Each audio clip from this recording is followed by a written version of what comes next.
No, ashes. And a tragic scene to go with it. It had been thoroughly ruined, to the point where one could not begin to tell what the perpetrator had intended to destroy. It was as though a storm had raged through and wrecked the workshop, leaving nothing to remind a viewer of its former appearance.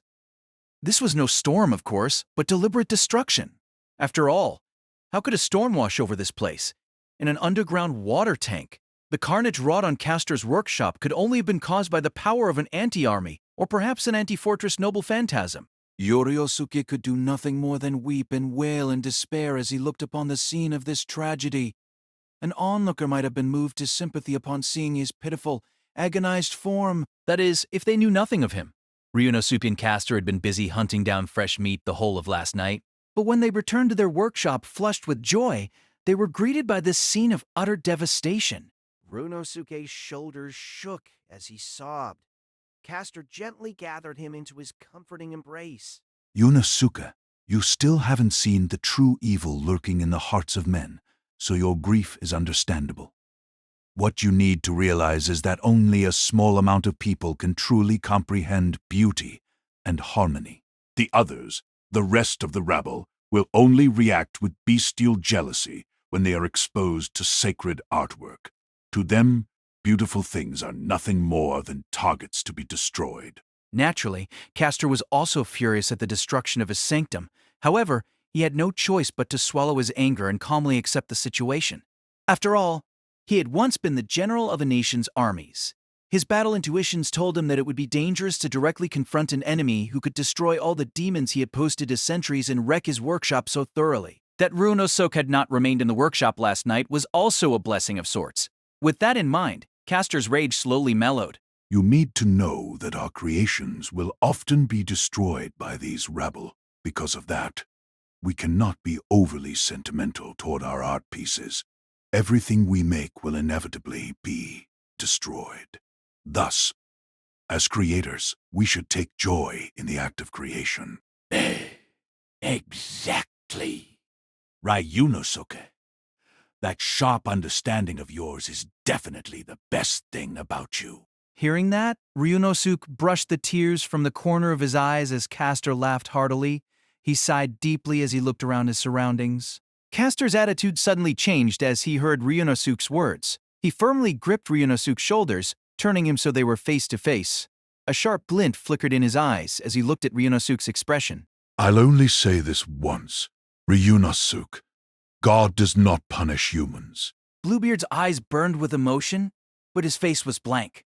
It was almost as though he was a different person compared to the tense mood he had had earlier. Once upon a time, I committed blackest sacrilege, the most vile, the most foul thing a man could ever do. Ryunosuke, the sins you have committed are nothing more than child's play in comparison. But no matter how many I killed, no matter how sinful I became, no punishment from God descended on me. By the time I had noticed, I had walked down the road to hell for 8 years. The harrowing screams and the mournful wails of thousands of children were lost in the nihilistic darkness. In the end, I was not eliminated by God, but by men who had endless desires. Like me, the church and king decided that I was guilty, captured and executed me. But all they wanted was my wealth and my land. They simply drew me into a trap to make those things their own. That was not punishment for my sins. That was nothing more than blatant robbery. At that moment, Ryunosuke realized that he'd struck a nerve in this monster. But Iro Ryunosuke did not feel fear. Instead, he felt a loneliness and anguish that seemed to have no end. Compared to his prior glibness, the current expression on Castor's face, as though he had lost everything important to him, made Ryunosuke acutely aware of the sorrow that this great madman concealed in the depths of his heart. Listening to Ryunosuke's soft murmur, Castor couldn't help but hold his breath and carefully examine the expression of his common yet strangely noble master. Why, Ryunosuke, you have no religion and know nothing of miracles. Why would you think so? Ryunosuke opened his arms as he spoke, as though he were embracing everything in the world.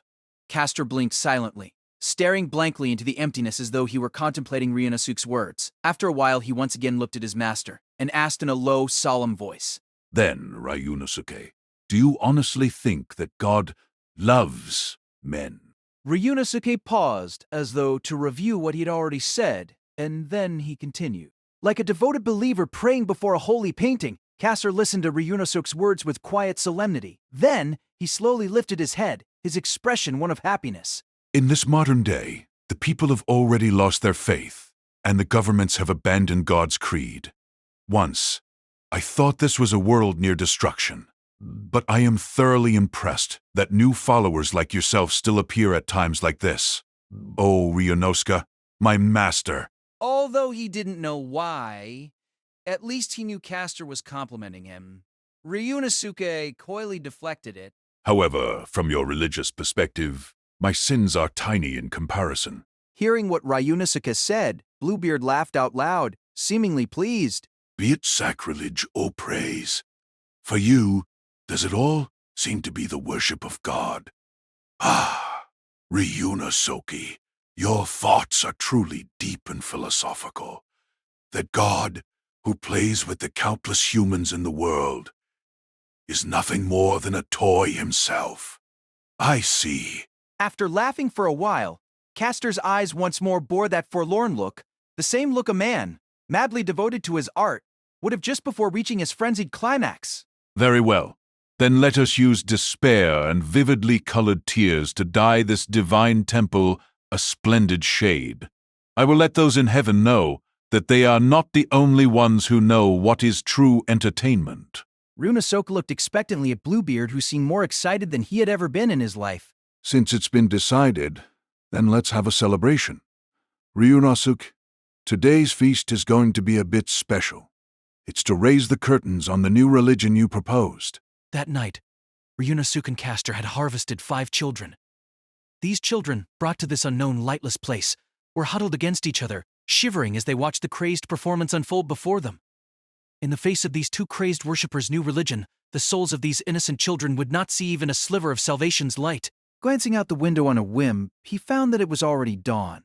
The slowly rising sun inspired no emotions in Emiya Kiritsugu's heart, and he continued his task of compiling information. He had met Maya at this hotel in front of the city station 3 days ago. Now it was a hidden headquarters for them, one of many. The first thing he did was to suspend room service, and then he papered the walls with blank maps of the Fuyuki region. After that, he began annotating various locations on the maps with information pertaining to them. Emiya Kiritsugu's right hand continued its work of writing while his left hand mechanically shoveled his nutrition, hamburgers from a fast food restaurant he bought while investigating, into his mouth.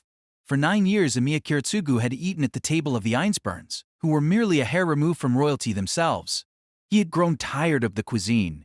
This fast food filled with the sense of slaughter was more suited to his tastes. Being able to eat without interrupting one's words or thoughts was better than anything, no matter how you looked at it.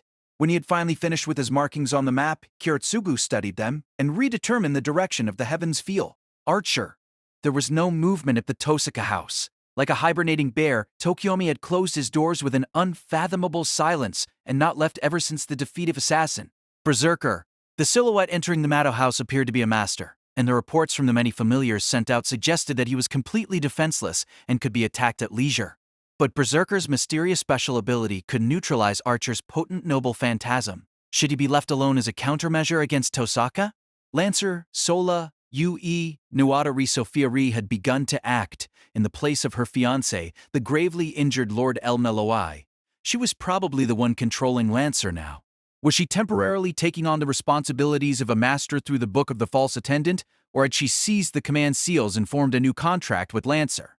If it was the former, even killing Sola Yu would not cut off Lancer's prana supply, and it would not make him unable to fight. For now, he would have to consider whether or not to attack Sola. Caster the night before, more children had gone missing from the city. It would appear he did not care about the warrant for his arrest issued by the authorities, and he was still continuing his inhuman acts without restraint. Ryder no clues at all. Being that he constantly moves with his master and his flying noble phantasm, tracking them would be difficult. Appears to be open-hearted and forthright, a formidable enemy without flaws. Regarding Ryder and Archer, Maya had awakened some time back, in the Einsburn Castle, and she had relayed the majority of information from Irisfield by telephone.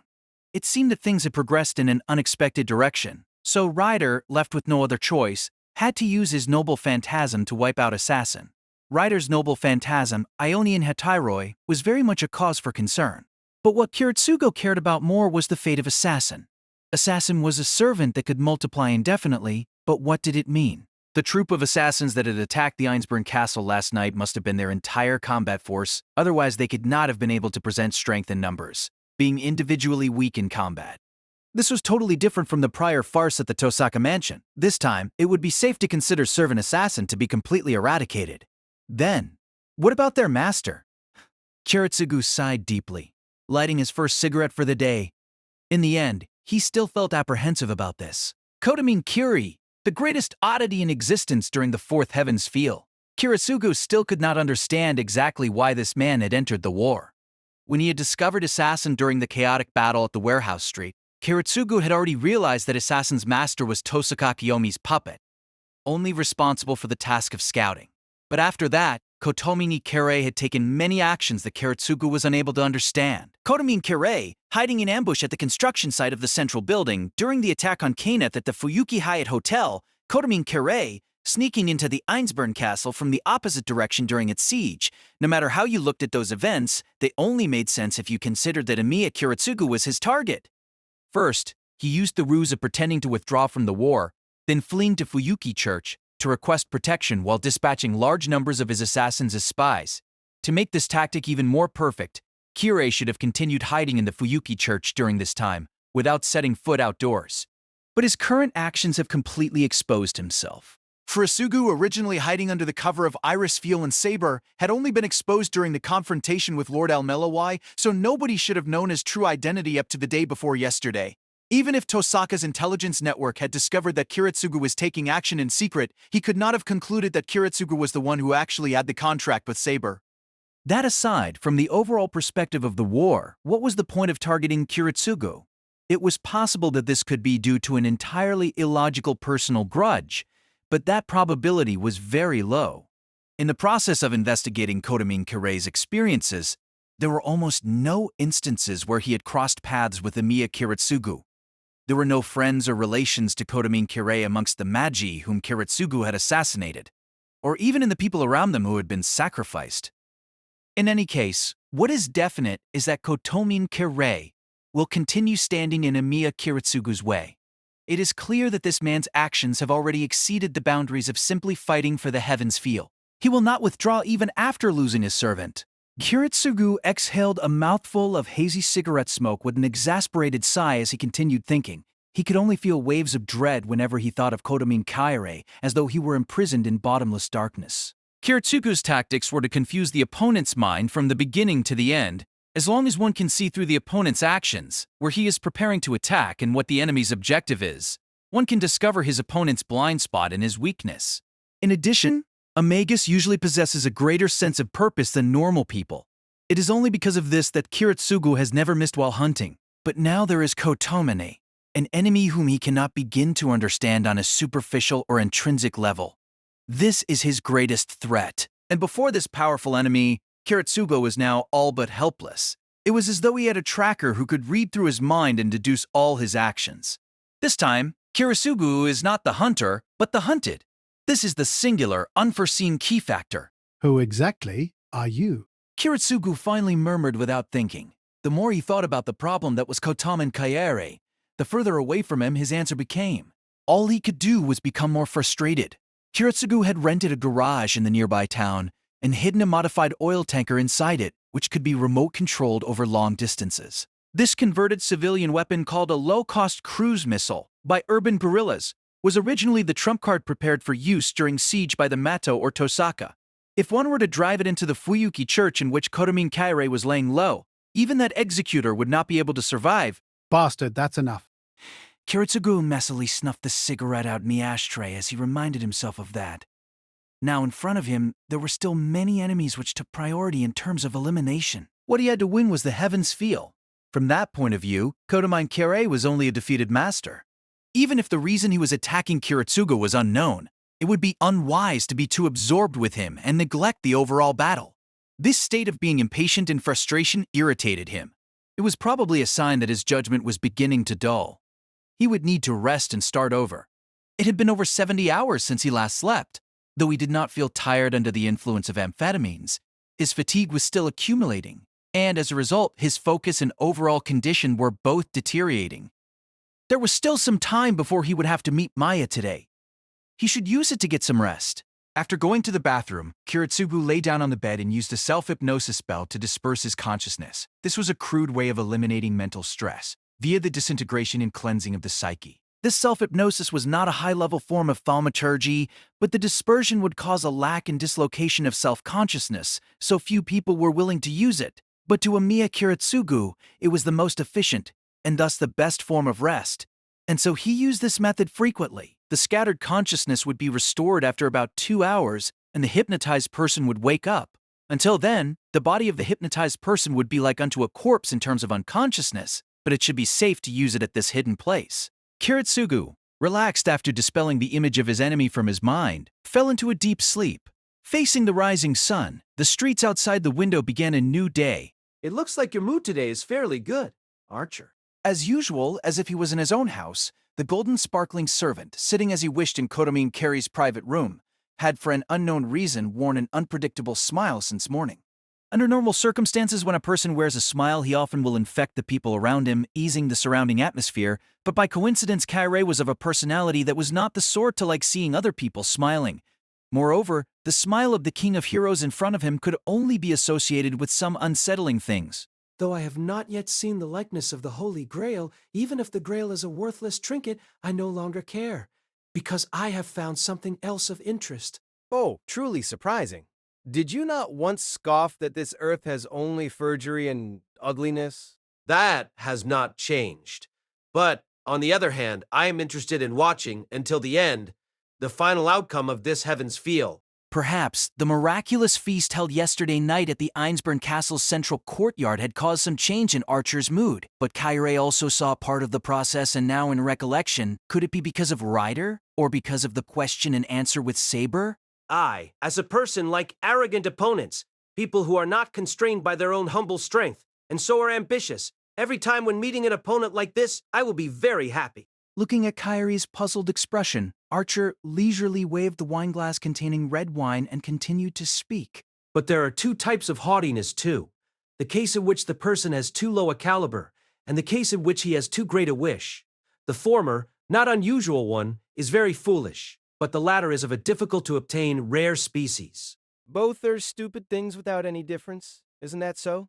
In comparison to mediocrity, this type of rare foolishness appears even more valuable, does it not? Though born human, but yet visionary of ideals so great that they are impossible to attain with human strength, and so abandon their status as a human to realize this one ideal no matter how many times I see it. I do not grow tired of it, the sorrow and despair of this sort of person. Archer finished speaking, raising the wineglass as if in celebration, then elegantly downed the red wine inside. No matter how he appeared bold, this heroic spirit was completely unable to leave anyone with an impression of even slight avarice. Perhaps this was also his style of being a king. You said that, Kairei, but you appear unusually cheerful today. Only relieved. I have finally been released from a heavy burden.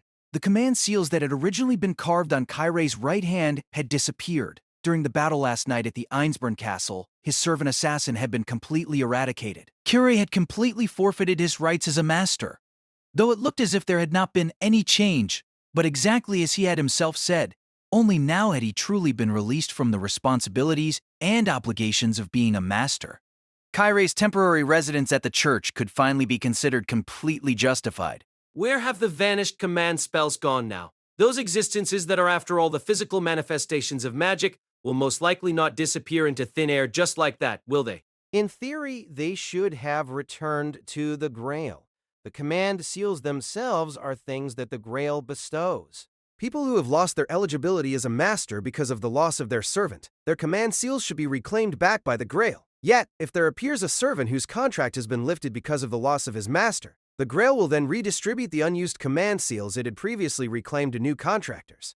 21 engraved command seals distributed to 7 masters, disappearing after having been used once, and the command seals that at the end had not been consumed would then be amassed in the hands of the supervisor and commissioned for safekeeping.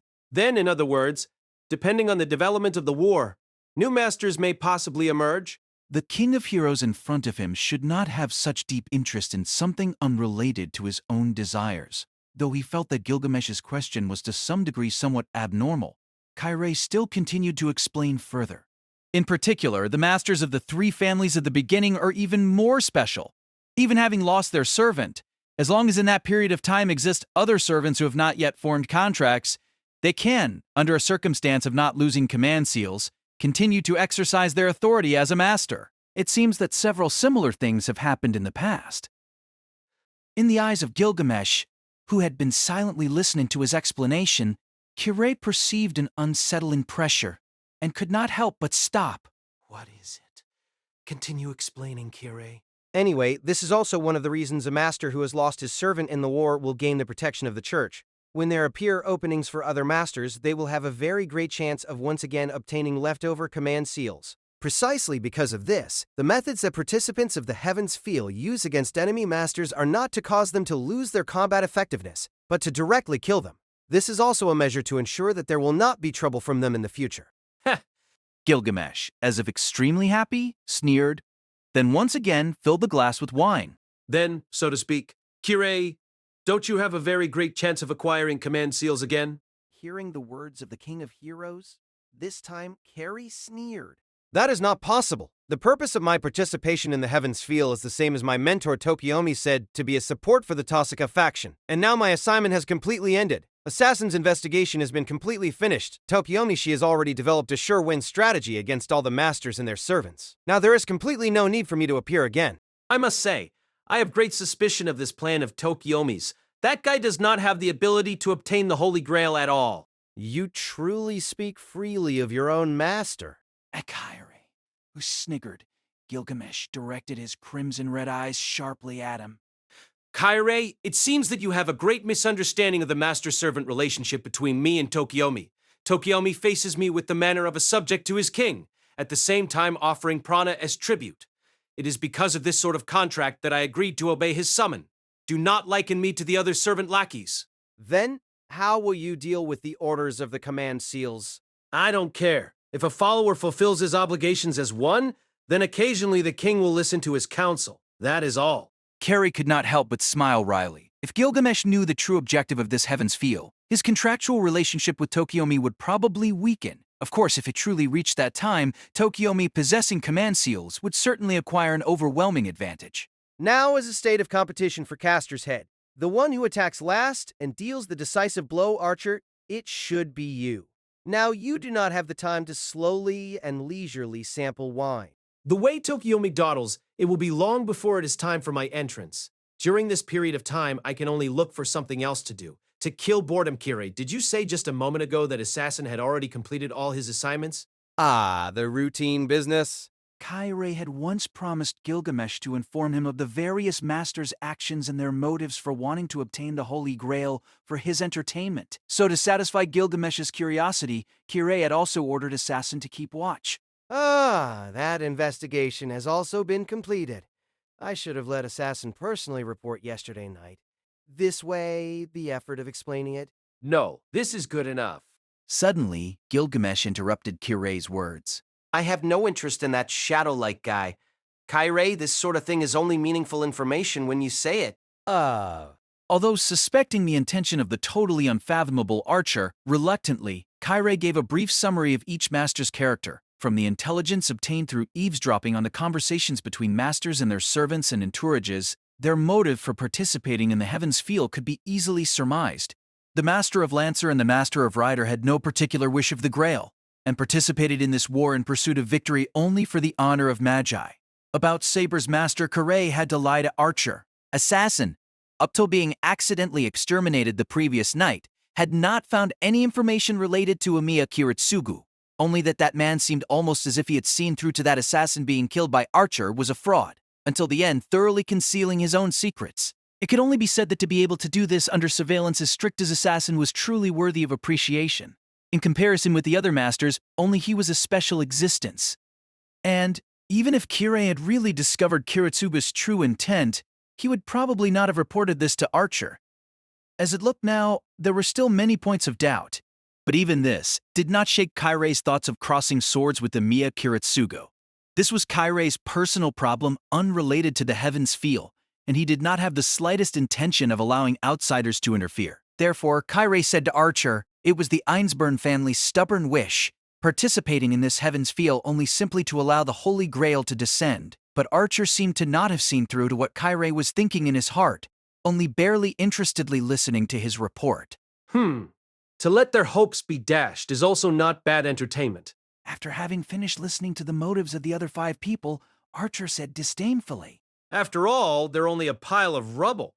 None of them have any creative thought processes at all, thinking of seizing my treasure only for some silly reasons. They're all thieving pests who should be executed directly without need for negotiation. Hearing Archer's unusually arrogant words, Kyrie helplessly sighed. For the information that required much work to obtain, do you have only these thoughts? It looks as if I have suffered for nothing. What suffered for nothing? The King of Heroes, a meaningful smile on his face, said, What are you saying, Kyrie? The efforts of you and the assassins have produced great results, have they not?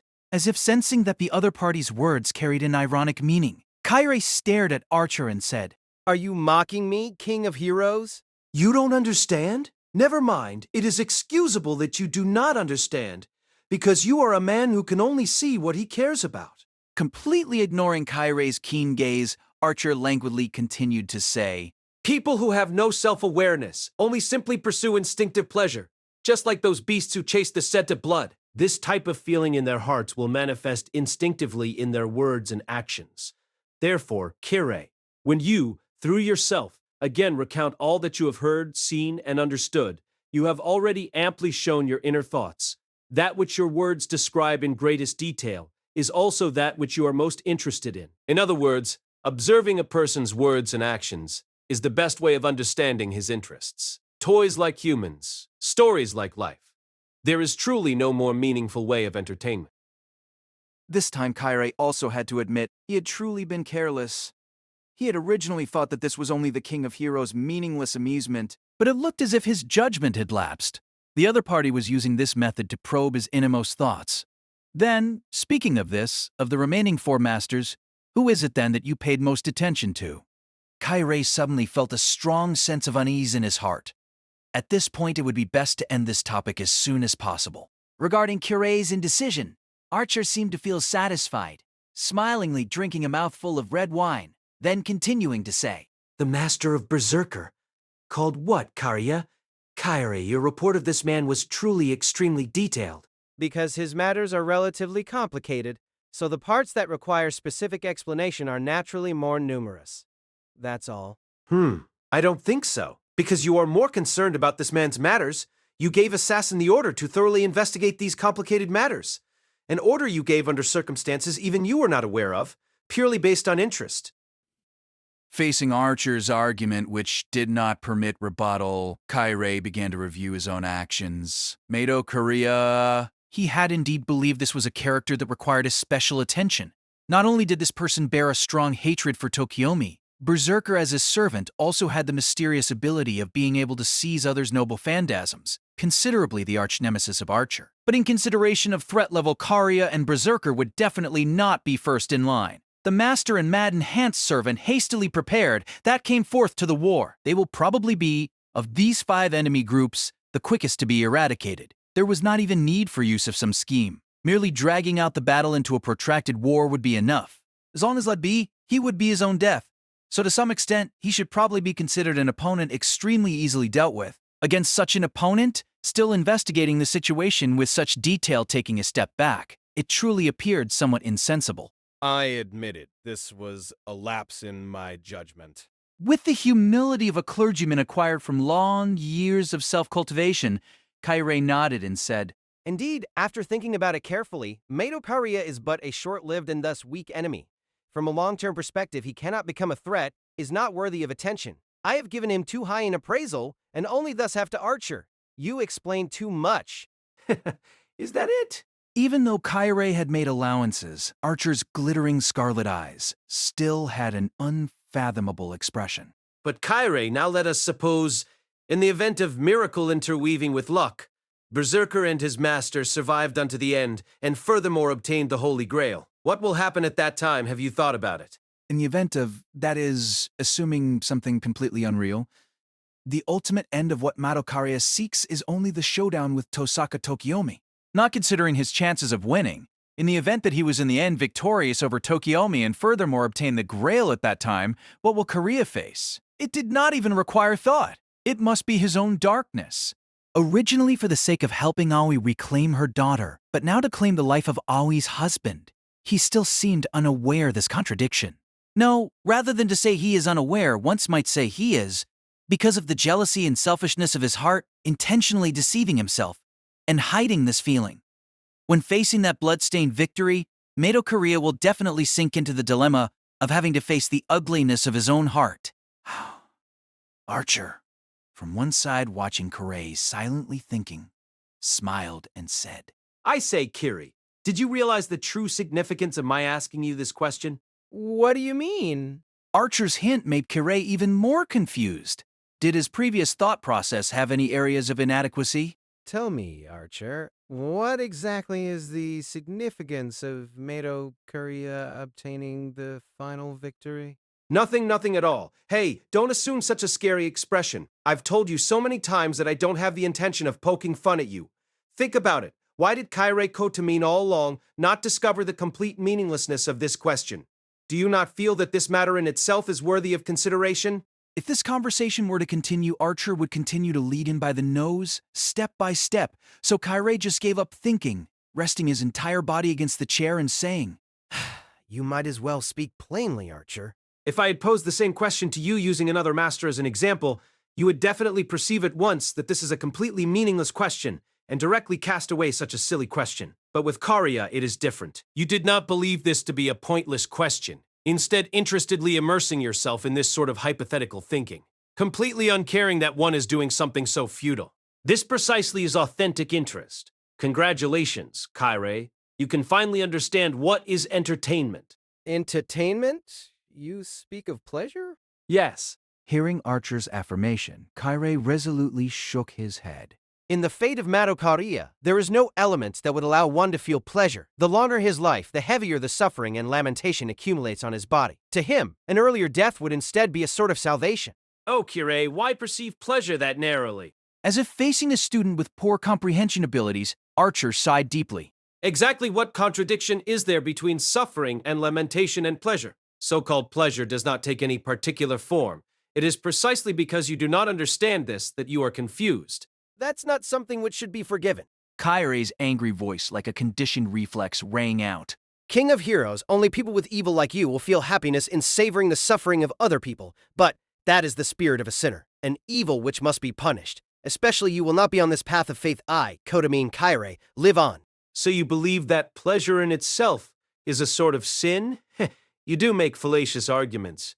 You become a really interesting man. Just when Kirei was still considering retorting with a few words, suddenly an acute pain racked his entire body, forcing him to double over. From his forearm near the elbow came a burning pain, though the reason was unknown, but this feeling Kirei had truly once felt. The same painful and strange feeling as now Kirei had felt it 3 years ago. At that time, it had been the back of his left hand. That was also when everything had started. The pain was gradually replaced by waves of burning. Kairei stopped thinking out of surprise, only unconsciously rolling up his sleeve and checking his wrist. On the back of his left hand had suddenly appeared the holy marks of fate. The remaining command seals, the symbol of which part had vanished after having been used once against Assassin, had reappeared in their original size. Exactly as I thought, that this is truly too soon. Absurd. New command seals. The numb feeling brought about by the intense pain proved that these were authentic holy marks, but even thus, Carrie nevertheless was temporarily unable to regain his senses, stunned, and unable to say a word. This is completely impossible.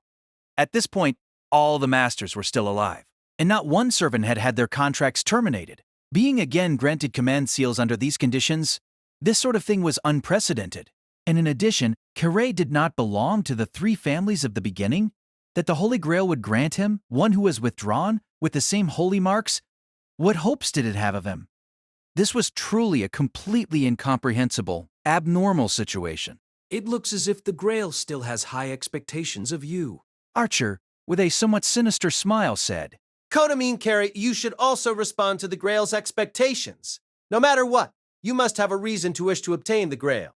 My reason to obtain the Grail? If that is truly a miracle that can grant any wish, the Grail is definitely able to realize even what you yourself do not perceive, the deepest wish of your heart. Gazing at Archer's expression, Kyrie suddenly felt a sense of déjà vu. Yes, that was depicted in the illustrations of the Bible, the expression of the Snake of Eden. Kyrie, thinking will not bring you the answer. It is precisely this sort of thought, chained by ethics, that has distorted your knowledge. Pray that you can obtain the Grail. At that time you will find among the things the Grail brings you the answer to the true happiness you seek.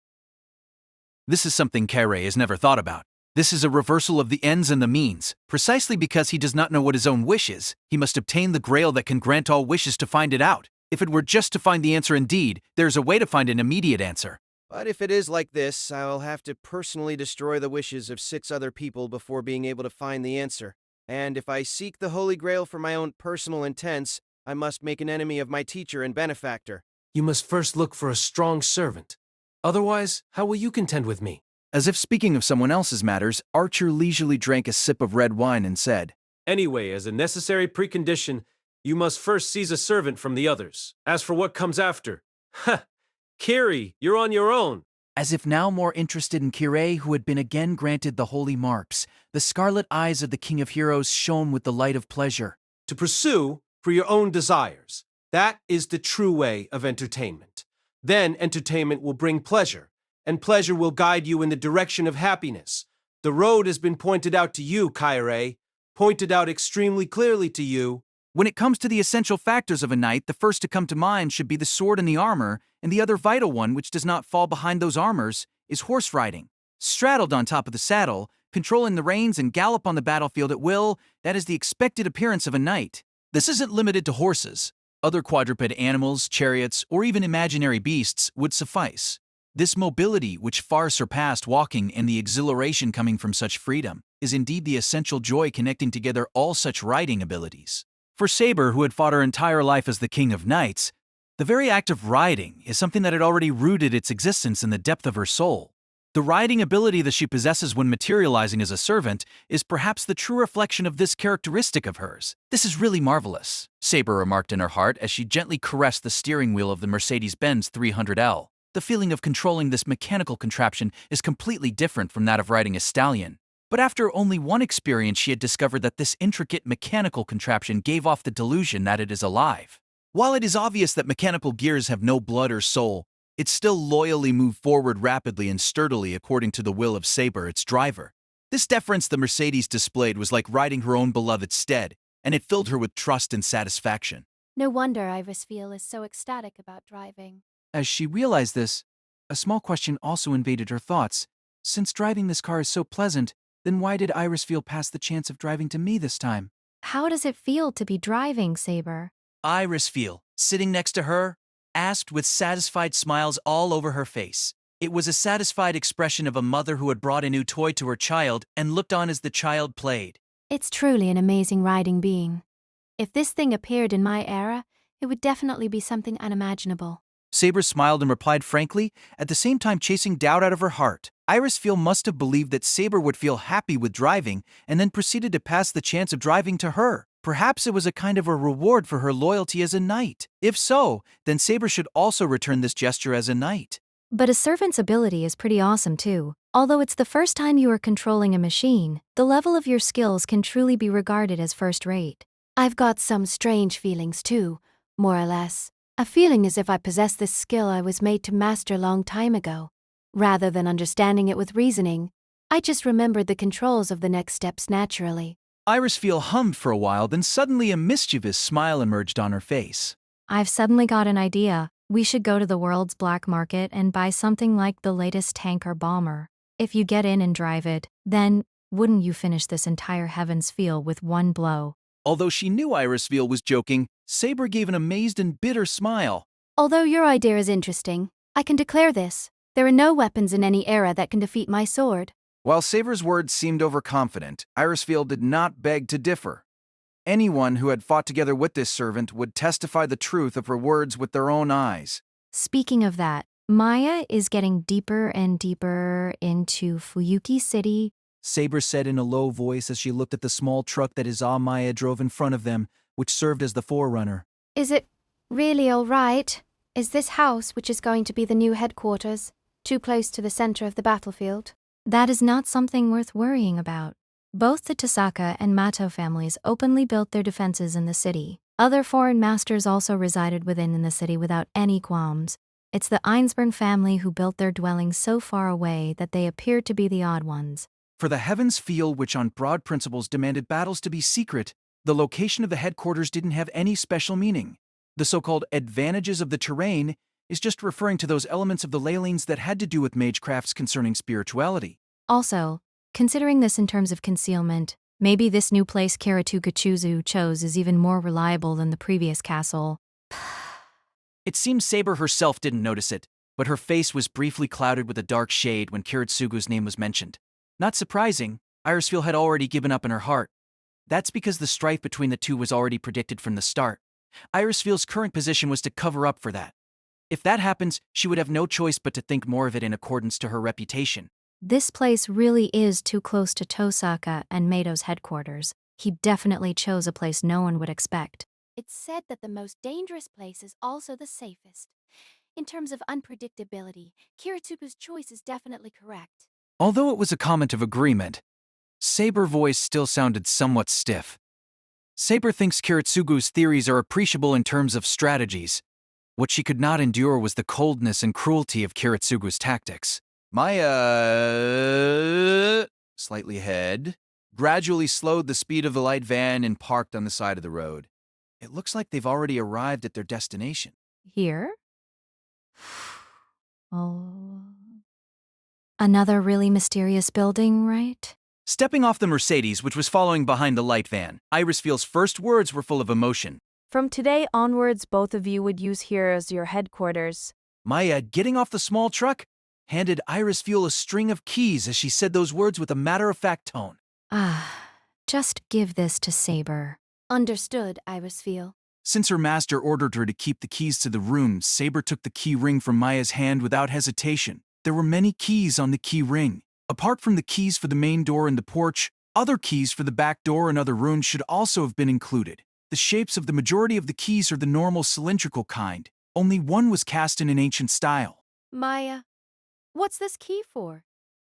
It's very different from the other ones. It's the key for the storehouse in the courtyard. Although it looks very old, I've checked that the lock has no problems. After answering thus, as if she realized the condition of that building again, Maya's cold face clouded just a little. This house was bought only a few days ago. I'm very sorry, but as you can see, there isn't any preparation at all. Maybe the inside isn't really suitable for people to live in. I don't mind. For the time being, I won't complain as long as it can block out the wind and the rain.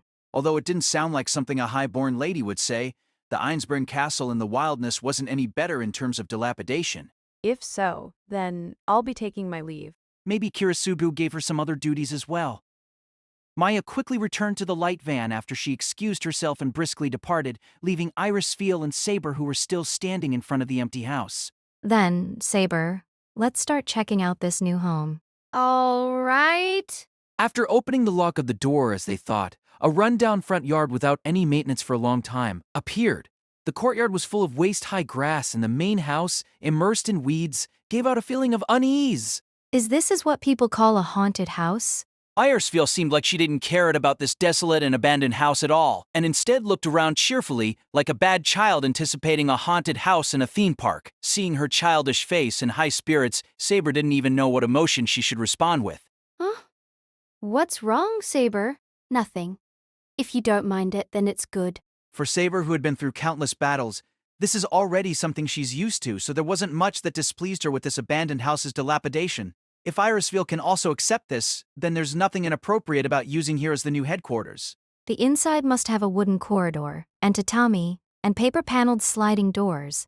Oh ho, I once said I wanted to see what old Japanese houses are like with my own eyes, and did this on purpose. Het. How could that cold, cruel, emotionless man, who was like a fighting machine, think about sentimental matters like this on the battlefield? Although Saber didn't agree with Irisfield's words, She didn't say anything when she saw how happy Irisfiel was. Just like this. Finished checking all the inner rooms while sneezing continuously due to the piles of dust she had to face, Irisfiel finally wore a serious expression and began to contemplate. Is this far from your expectations? I'm already satisfied with this. It's a bit difficult for this to function as the headquarters of a magus. Despite Irisfiel's weak appearance, she was in fact a first-rate magus. Although it wouldn't be problematic to set up a bounded field around here when it comes to setting up a workshop, but this is the tradition of this country, so there's nothing I can do. The prana can easily drift away in a house with such an open structure, especially for the Einsburn craft. This is frustrating. If possible, I want a room sealed off with stone and earth. Saber, suddenly remembering something, spoke as she took out the last key that they haven't used yet. Didn't Maya say that there's a storeroom in the courtyard? Shall we check that out? Aha! This place is ideal. Irisfiel nodded and spoke with satisfaction as soon as she stepped into the storeroom's door. Although it's a bit cramped, I can practice the craft in here, just like how I did in the castle. After all, as long as a magic circle is established, I can solidify my territory. Maybe Kirisubu thought about this at the start, and specifically found this spot with a storeroom. After all, a traditional Japanese building like this with a storeroom attached is very hard to find. Then, let's start preparing now. Saber, can you please get the material we put in the car? Right, shall I get all of them? For now, just take the chemicals and equipments for alchemy. Let me think. Right, also take the red and silver makeup boxes too. As you command. Saber carefully took out a particularly light luggage from the trunk of the Mercedes. Although it was Maya who was responsible for packing the luggage, Saber had some idea about what's in it as well. When Saber brought the makeup box, Irisfiel seemed to have already decided on the location she wanted to create the magic circle at and said to Saber while pointing at one corner of the storeroom. Then, I'm afraid I'll have to trouble you, Saber. Draw 2 hexagrams overlapping each other on that spot, with a radius of 6 inches and facing this direction. Understood. Saber also knew a bit about basic magecraft, so she could easily complete Irisfiel's demands. Despite knowing the meaning of the instructions, she wasn't clear on why Irisfiel wanted her to do so. Then, can you please mix some mercury for me? Strictly obey the ratios I tell you, and prudently. Irisfiel, I've got a question. Finally, Saber couldn't bear it anymore, and spoke the question she's kept hidden in her heart since this morning. You seem to be trying your best to avoid touching anything at all today. Is it just me? It's like that for driving the car or taking the keys. Maybe such things can afford to be ignored, but you won't use your hands even for the all-important magic circle. There must be some reasons behind it. Please correct me if I'm wrong, but is there something inconveniencing you today?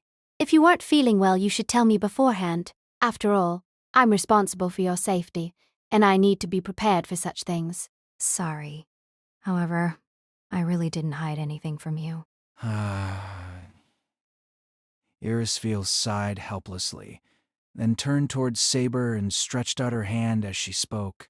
Saber, now I'm going to squeeze your hand the hardest I can. Is it all right? Sure. Although she didn't know the reason, Saber stretched out her hand to hold Irisfiel's. Those fingers that were too beautiful and fine for humans softly took hold of Saber's hand. Then they shook extremely gently for just once, and Saber couldn't even feel any pressure. Irisfiel? I'm not joking. I did the hardest I could just now. Irisfiel made a forced smile and spoke. Just opening my fingers takes all my strength away, and it's impossible to hold or grab anything. Not to mention driving a car. Just changing my clothes this morning exhausted me. Wow, what on earth is going on? Are you hurt anywhere? Saber asked, shocked, but Irisfiel just shrugged her shoulders as if it didn't matter. I just didn't feel well, so I shut off the sensation of touch. Although sealing off one of the sensations would suppress my spirituality in a large degree, it doesn't have a big influence on other activities. This accommodating convenience must also be one of the advantageous points about being a homunculus. It's not so simple, is it? Don't force yourself when you aren't well. You should see a doctor. Don't worry, Saber. Did you forget? I'm not an ordinary human. Even if I catch a cold, I can't see a doctor. This kind of discomfort is only a blemish in my construction. It doesn't matter. You don't need to worry too much for now. I'll adjust it properly myself. Although she couldn't completely comprehend it, she knew if she kept inquiring about this, then the fact that Irisfeel as a manufactured homunculus would be laid bare in front of her eyes. Therefore, Saber had to stop herself. It was because she knew very well that what Irisfeel was most proud of was the fact that she isn't merely a manufactured doll. Then I really have to trouble you, Saber. Things like the ones today, driving the car and creating the magic circle, would all need your help, my Lord Knight. These are what I should be doing. It's me who asks questions that shouldn't be asked. I'm sorry. All right. Then let's hurry and make the magic circle. As long as I can rest properly in a magic circle connected to the ley lanes, my situation would improve. As you command. Then please repeat the steps of the construction. Then, the duo began the creation of the temporary workshop in the storeroom. Saber concentrated on the creation of the magic circle of the Einsborn craft after she refined the mercury according to Irisfeel's instructions. Like two harmonious sisters, the two of them busied themselves together in the storeroom, surrounded by a happy atmosphere. But Saber would never have imagined that this happy time she spent with Irisfeel in the storeroom and their smiles would be the final beautiful memories about this noble princess that she would hold. From the distant west, an army arrived, sweeping rolls of dust at its wake. No one dared to underestimate this invading army since the beginning. Rumors about its might had already swept through the entire country like a gale long before this army arrived. Usurping the throne of the small country Macedonia and the far west country of Greece, the young king had since then subdued the neighboring countries in the blink of an eye and became the leader of Corinth. Alexander. It was said that his ambition crossed over the straits, and he had wanted to extend his insolent neck into this great empire of Persia. Of course, none of the brave warriors who swore utter loyalty to protect their glorious country would bow their heads before the invader. The warriors bet their augustness and honor as soldiers upon this and countered the attack of Alexander's army. However, the soaring morale of the enemy that appeared before them terrified them horribly, and they shivered in fright. It was not due to the command of gods or the call of the greater good. All were only to fulfill a tyrant's desire of conquest. However, why would these soldiers have such a soaring morale, such a mighty fighting spirit? Even those warriors who swore to protect their country till their death could not contend with them. However, it was not this that truly shocked the defeated generals. Young Alexander, standing in front of the captives, opened his mouth and spoke as if he was a kid pulling a prank. What I want isn't your country. I want to keep progressing toward the east. Then, is this country merely a foothold for his continuing conquest? No, of course not. Then, could it be that his ambitions even exceeded the Iranian plains and wants to conquer distant India? No, it's the east even further away than that. Seeing that none of his foreign subjects could guess his intentions, the king said loudly, "My goal is the end of the world. My destination is the furthest border of the east. I want to behold Oceanus with my own two eyes. I want to leave my footprints at the beach, beside that endless sea."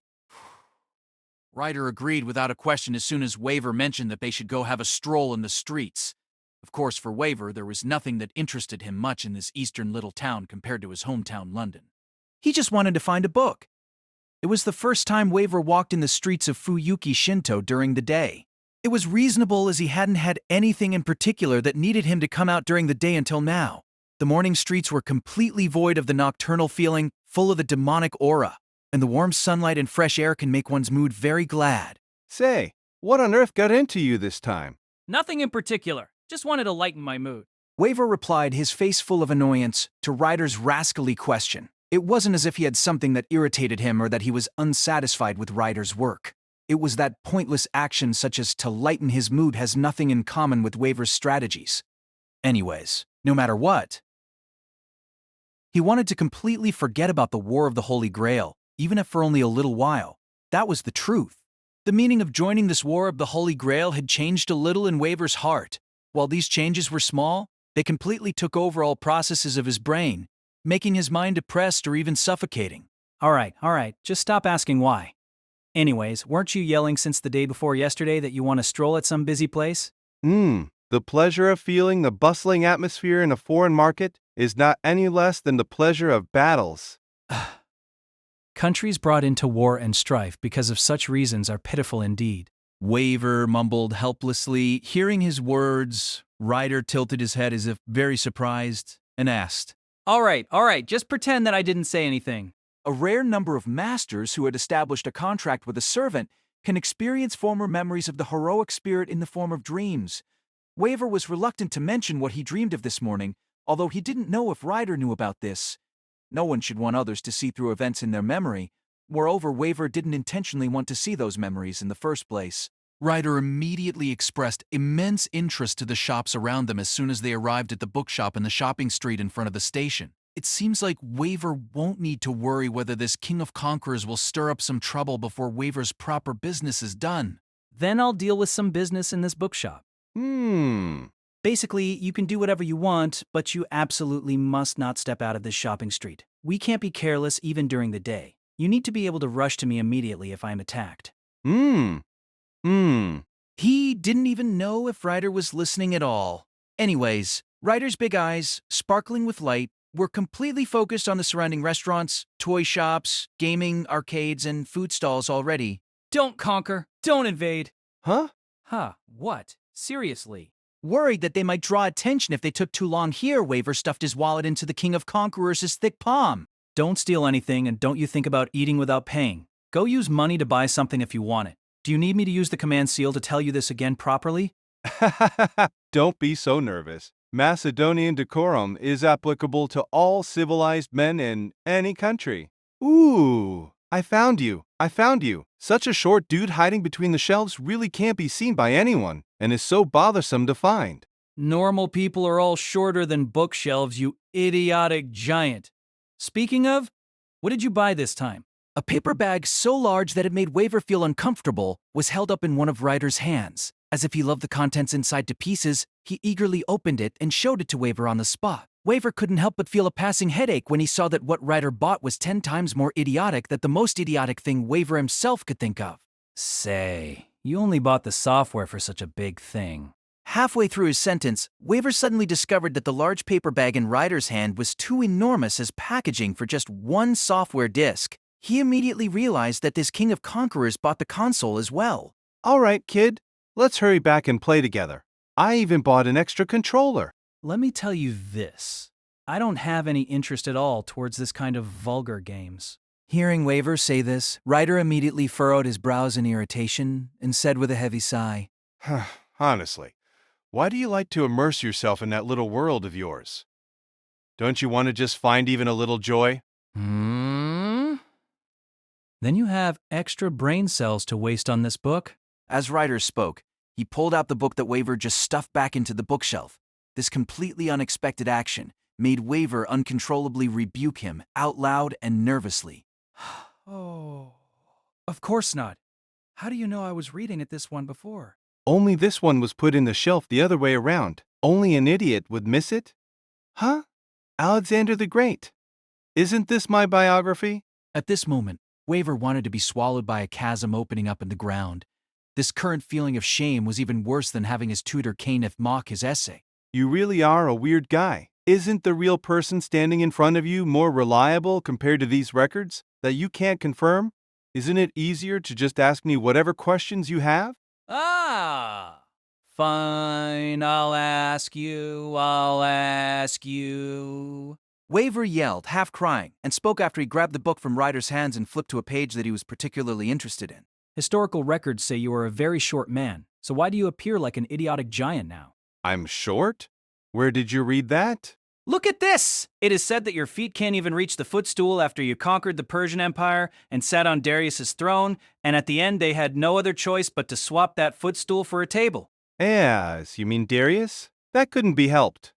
I'm indeed short, compared to that tall man.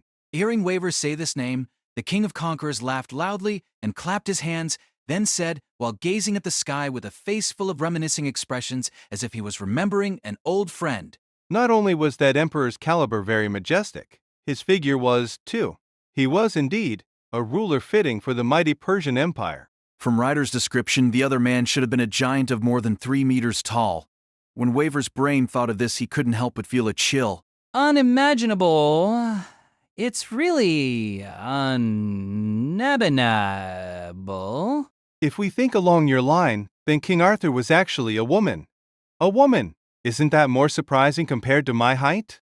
Waver, staring at his expression, went on to say, This isn't much to be worried about. You find it weird? Of course. Waver continued speaking. Any ruler in any era would wish to have his name remembered by those after him. They'd definitely all get angry if they know records of them, made by later men, have errors or missed something out. No matter how later men lamented the tragedy of his passing at the height of his life, the emotions he expressed himself about his short life had a heavy feeling for others, no matter how light the tone is. Even if I had only 10 more years, I'd be able to conquer the West as well. Then, after you get the Holy Grail, how about wishing immortality to it? Standing behind the King of Conquerors, who excitedly wondered about the possibilities, Waver finally couldn't control himself and asked as an interception. Immortality? This is a good idea. If I won't ever die, then I'd be able to completely conquer the entire universe. Ryder seemed to suddenly remember something as he said this, and his face darkened. Speaking of, there was also an idiot who gave up the immortality he once found. Ha, that bastard really manages to stay on my mind. How come you're so quiet? A sound came from somewhere above Waver's head. Looking up, he saw that Ryder still wore the usual innocent smile that he found incredible, and was looking down at Waver. I've had enough with looking up at this angle. I don't want to experience this angle of being looked down upon no matter what. I've had absolutely enough of you. Although he almost spurted this impulsive sentence out, Waver barely controlled his mood with the final shred of manners in him, and used a more euphemistic way instead. Nothing. Just feeling a little bored with you. See, you felt bored after all, right? That's why I suggested us to play this game together. It's not like that. Like usual, this reply had nothing to do with the question, and it finally reached the limit of Waver's patience. Having a servant who's so powerful that you're almost guaranteed to get the Holy Grail doesn't bring anything to make me proud of myself. Making a contract with a servant such as Assassin would have shown my worth even more. Hearing Waver's words, Ryder scratched his head with a snort. If you really were to do something so stupid, you've probably died many times over by now. That's enough from you! I have no qualms about dying in my own battle. I wouldn't be here participating in the War of the Holy Grail if I was afraid of dying. And, how do I say this? Just from when did you become the protagonist? Always acting by yourself before I gave the order. What kind of a position are you putting me into with all this? Just what did I come all the way to Japan for? Calm down. Calm down. Different from Waver's worked-up mood, which was as tense as the tension between a drawn bow and bared sword, Ryder still smiled without any seriousness. It was as if Waver was hammering a nail into a bag of rice. He couldn't use any force. If the wish you want to fulfill after you obtain the Grail is able to move my mighty desires, then the King of Conquerors would be completely at your command from now on. How about that? Do you wish to grow a bit taller? Of course not. Ha! Say, kid, you don't need to be so eager, right? No matter what, this War of the Holy Grail wouldn't count as the climax of your life, right? What? Isn't this ritual the miracle of a lifetime? Waver, who was about to open his mouth in rebuke, suddenly understood Alexander's meaning. For this King of Conquerors, the Holy Grail is only a method to make him appear in this world again. His true goal is to conquest the entire, wide-spanning world after the War of the Holy Grail. If you really wish to pursue a life full of glory and dreams, then go and fight for yourself. It wouldn't be too late to find a battlefield made for you after all that. In front of the miracle that was hailed as being able to grant all wishes, this guy's wish happened to be just obtaining a human body. Just how foolish does this action sound? However, there is nothing wrong with this wish when it comes to someone who thinks his own value is higher than that of the Holy Grail. Just what kind of a person is this guy, who is so arrogant and confident about his might? This man merely possessed a charisma that was overwhelming and incomparable with other mortals. So great was it that even those majestic and elite armies who worshipped him believed in him like a god, and could even give their lives to him. At the end, Waver had to admit those who mock the King of Conquerors' wish as a boring wish are the foolish ones who merely drag their bodies along from day to day and spend their life away on nothing. I shouldn't be the only one unsatisfied with this contract, right? Waver asked in a low voice after he silently swallowed his humiliation. You must have some complaints too, correct? Like, why would I, such a useless person, end up being your master? You would obtain victory even easier if you partnered up with an outstanding master. Without showing if he really understood the meaning from Waver's heart, Ryder said evenly. You're right. Ryder lifted his head and looked towards the sky. True, if your figure were more imposing, then it'd look more fitting compared to now. The King of Conquerors' half-mocking reply ignited all the anger in Waver's heart in an instant. As the short master became even angrier and almost erupted, Ryder suddenly took out the world map that never left his side and spoke while pointing at the first page. Okay, kid. Look here. Look at the enemy in front of us. The map of the entire world was portrayed in the A2 size paper. Ryder's so-called enemy is this entire world. Come, try to draw, in scale, the current appearances of us two beside our enemy. Line us up and compare us. Waver signed helplessly towards Ryder's pointless question. How can I draw that? You can't draw it, right? You wouldn't be able to draw it no matter how fine your pen is. Even drawing with the needle tip would be too wide. Us two are the same compared to the enemy in front of us, just two very tiny dots. Therefore, we shouldn't care about whether it's fitting or not at all. The tall servant laughed without restraint. This body is just one grain of sand in a desert compared to what I should conquer. You and I are the same, both so tiny. Since it's so small that it can't be seen, what's the point of us two comparing the sizes of our figures?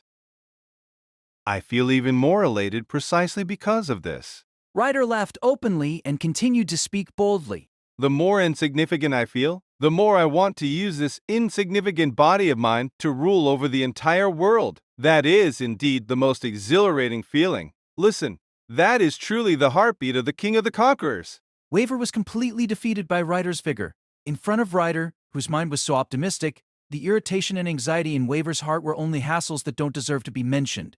The King of Conquerors' eyes couldn't even see those daily anxieties. Basically, your point is that it doesn't matter what kind of a master you have. No matter how weak and small I am, it won't be a problem for you at all, right? Why would you think that? Oi? Ryder furrowed his brows, forced out a laugh, and patted Waver's back. Kid, this inferiority you feel is indeed the forerunner of having the spirit of a king. You'd still think that you are insignificant, no matter how I explain to you. However, you'd still persist in marching towards a higher goal even knowing this. From my experience, the seed of supremacy had already started growing in your heart. You're not praising me at all. You're treating me as if I'm a fool. However, kid, you're so foolish that it's cute. Ryder smiled and spoke frankly. If I really made a contract with a master whose ambitions are not too far from mine, like you said, then I would definitely feel really bored. However, your wishes far surpassed your capacities. Someone like you, who would chase after a far distant glory, is the basic guideline of living in my time. Therefore, precisely because of this, I really feel very happy about making a contract with a foolish kid like you. Waver turned his face aside, not daring to face Ryder's rustic smile. Why does this idiotic giant always use these unhappy things to comfort me? Perhaps no one in the world would be happy when others call him a fool. Thinking that he didn't know what emotions he should face Ryder with, Waver almost wanted to disappear right now. Right this moment, an unanticipated evil chill suddenly passed through Waver's entire body. Argh. All the magic circuits in his body began to hurt terribly as if they were in a spasm. Of course, this abnormality didn't appear because of Waver's internal causes. It was because an abnormal chaos appearing in the prana of the surrounding air in his magic circuits, calibrated to it, fell into an abnormal state with it. Standing beside him, Ryder also looked solemnly towards the east, as if he could deduce this abnormal prana's initiating direction with a servant's instincts. The riverside. Ryder said in a low voice like a soldier about to walk into the battlefield. Hearing this, Waver also immediately realized tonight's battle had already begun. The War of the Holy Grail was still going on. Having no time to attend to the sentiments still entwined within their hearts, the soldiers will once again throw themselves into battle. Act 10. No matter what, the ones who perceived the presence of the strange sorcery weren't Waver and Ryder alone. The spell-like waves emitted from the surrounding of Mayan River were close to the multiple aria of the ritual magecraft class, something which could not be activated without at least 10 people. Certainly, every magus in Fuyuki City, namely, all the masters participating in the Holy Grail War would have sensed that at once. Sola Ui Nuada Re Sophia Ri, who had newly acquired the rights to be a master, and Lancer were at that moment looking for their enemy from a high place in Shinto, best suited for a broad view, which was the rooftop of the under-construction Fuyuki Center building. Tonight, mist of a somewhat strange amount seethed from the Mayan River, causing their field of vision to thin extremely. With the eyesight of human beings, only the blur figure of the illuminated Fuyuki Bridge could be seen. It really is, Castor. Looks like something has set up a camp at the center of the river. As for the details, I'm afraid I can't see it. As usual, completely lacking any notion to conceal himself, it was the improper defenselessness as a magus. Castor was simultaneously turned into the target by many other servants due to the supervisor's arrangement, and yet he was still not aware of it. Yes, whatever he is doing before he delivers his result, it would be wise to kill him first. Naturally, that was not all looking down at the command seals engraved on the back of her hand, which she had plundered from her fiancé, Kenneth Elmelowai, she thought. I'm sure other masters would have sensed Castor's appearance. If I'm aiming for the reward from the supervisor, the supplementary command seals, I have to go ahead of the other rivals and defeat Castor immediately. If they manage to seize Castor's head successfully, these command seals, which lacked a stroke due to Kenneth's idiocy, would be complete again. 3 strokes of command seals, the originally ideal form, her flawless bond with heroic spirit Dharma would be regained back. By merely thinking of that, Sola could not suppress her violently throbbing heart. I will go out and attack. Sola-sama, please stay here and observe my fighting. That cannot be done. With all due respect, my lady does not have the battle knowledge like Kenneth Dono does. That riverbank will become a place of death. Even for me, a battle in which I would have to protect my lady, whose defense cannot match up, is almost impossible. Please, please understand. Although she was told that, for Sola right now, merely parting from Lancer's side for a short while was a hardship beyond forlornness. Or else, Sola-sama, do you suspect dullness in my spear point, that I am fooling about in this selfish fight? At Lancer, who had narrowed his eyes and asked her that, Sola shook her head hastily. Adding to the humiliation Kenneth bestowed towards Lancer was out of the question. By all means, Sola had to make Lancer, who still swore allegiance to Kenneth, to understand that Sola was the master truly worthy of his loyalty. I am indebted to you. After lowering his head quietly, Lancer kicked hard at a steel-framed foothold and leaped towards the light at the street under his eyes. Looking at the back of that servant who leaped from one roof to another on the close-up buildings, earnestly focused on the river, Sola saw him off with bitter, painful feelings. Ever since substituting Kenneth as master, that heroic spirit had never smiled at her. Not even once. From the base Kiritsugu prepared to Mion River, which was the source of the abnormal magecraft, Saber needed just a few more minutes to cover that distance with the Mercedes she was driving. Logically thinking, since the streets of Miyama Town were narrow and complicated, the time required would easily exceed 30 minutes. Nevertheless, the riding skill of this servant achieved the miracle of overthrowing this reasoning. The speed of the silver automobile, which rushed through the narrow lanes and curves with bumps and close shaves, had already achieved the preposterousness of making one doubt even the laws of nature. Springing off from the road onto the path along the riverside, the automobile stopped after it landed with an elegant spin turn. Without waiting even for the car wing door to open, Saber leaped out and ran up the bank. The fog was thick enough to block the vision of ordinary humans, but it did not block Servant's eyesight. Sure enough, her bitter enemy was right in front of her, calmly standing still at the center of the river, which was 200 meters wide. Alighting from the passenger seat onto the top of the bank, Irisfeel ascertained the figure in the mist with her magecraft strengthened eyesight and frowned with an irritated-looking expression. Just as I thought, it's Castor. Saber nodded and observed the enemy servant painstakingly.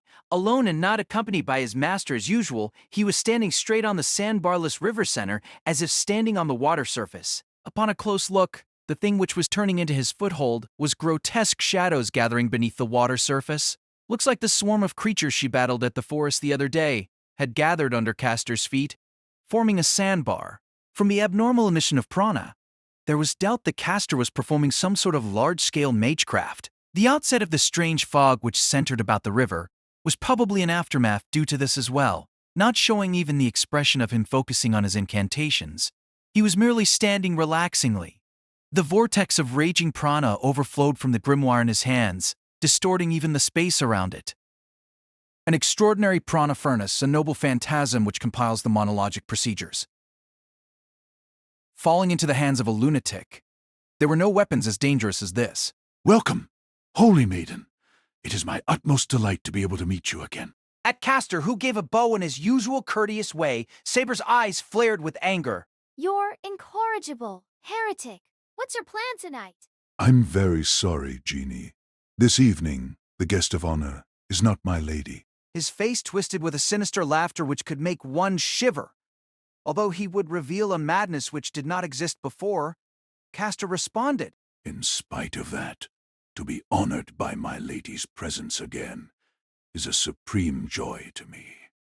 Please enjoy to the fullest the banquet of death and degeneration this unworthy Gilles de Rais prepared. Under the feet of Castors, who was laughing out loud, the dark surface started shaking. The countless creatures which had gathered under the summoner's feet protruded their innumerable tentacles simultaneously. Weren't they swallowing down Castor, who was standing on their heads, receiving them? At the first look, Castor appeared to have been assaulted by the familiars which had betrayed him. However, with his entire body covered by the tentacles, Castor proudly raised the voice of his mad, ringing laughter further up a tone, which was already similar to a strange shriek. Now, once again, we'll wave the salvation flag. It's good that the abandoned had gathered. Great that the condemned had gathered as well. I am the leader. I am the commander. The resentments towards us, the oppressed ones, surely would have reached even God. Ooh, the Lord of Heavens. I receive the condemnation and offer up my body. The bubbling surface swelled up and pushed up Castor, who was still being swallowed by the tentacles. Oh! Before one knows, the number of the creatures becoming his foothold increased. If one considers the depth of the river, that number was already more terrifying than imagined. Castor is being absorbed? In front of the eyes of the horrified Saber, the amount of creatures crowding at the summoner's body itself kept swelling. The summons of Prylady's spellbook had to be of an inexhaustible supply. The countless tentacles entwined among each other and fused together and was already becoming a lump of meat. The glittering, filthy mucus which could make one nauseous was pretty much a sandbar of meat, an island of meat. Yet, as if that was still not enough, the assembly of creatures swelled continuously. Even Castor's figure had disappeared. Only his voice reverberated like the cry of victory. Oh, you proud God! Oh, you cruel God! We'll drag you down from your heavenly seat, O Lamb loved by God. O humans who take after the image of God, at this very moment scorn, insult, rip apart to your heart's content. We will ride on the guffaws of the rebels, to the lamentations and shrieks of God's children, and strike the gates of heaven. The dirty lump of meat had already swelled to the size of a sphere. No, maybe this is the real form of the diabolic underworld. All the familiars Castor had employed until today had to be but the bits and pieces of this, small fries which would not exceed this. That is... A grotesque shadow rising with darkness as its background. At that disgusting and yet overwhelming majesty, Saber held her breath. Even the champions of the deep seas, whales and giant squids, could not boast of such large size. A nightmare which governs the ocean in the realm that is outside this world. Without a doubt, that aquatic giant fits the name of a sea demon. It was fortunate that no one was standing with Irisville at the riverbank, but at the other shore of the river, residences had already turned their lights on. In spite the fact that it was late at night, the mad sounds would be transported by the wind there. Naturally, such an obvious mystery would be exposed to the eyes of the public. At the very least, due to the thick night fog which shrouded visions, those able to witness the monster would be limited. The residents' panic would be confined into a restricted area. In any case, the unspoken agreement that the Holy Grail War should be conducted in secret was completely violated. I have underestimated this fellow, summoning such a monster.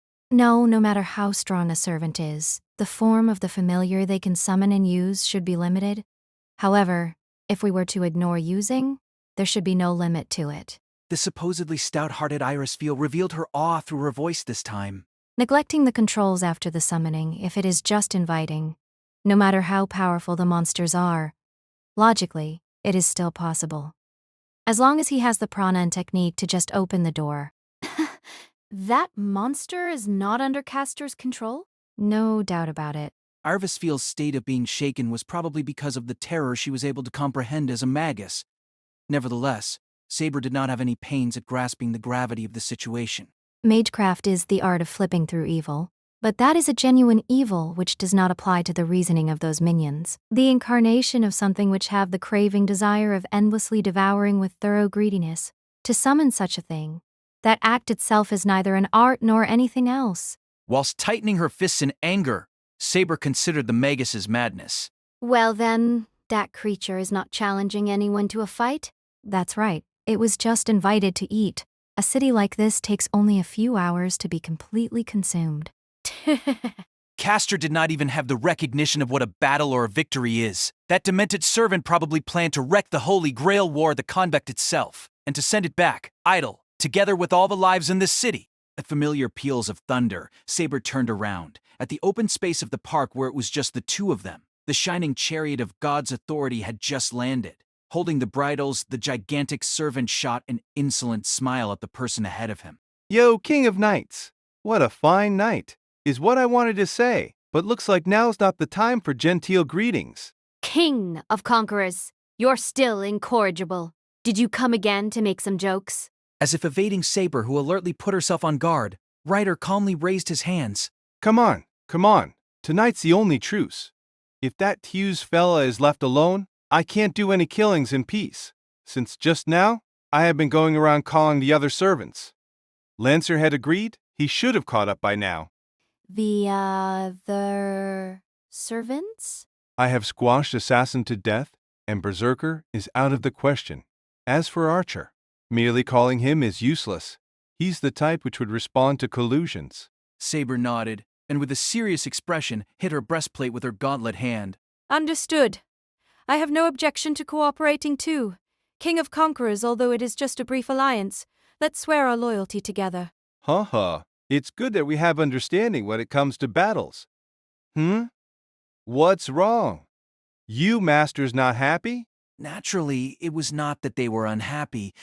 Irisfield was just somewhat daunted at Ryder and Saber's practical-minded sportsmanship, having placed their past grudge on the shelves.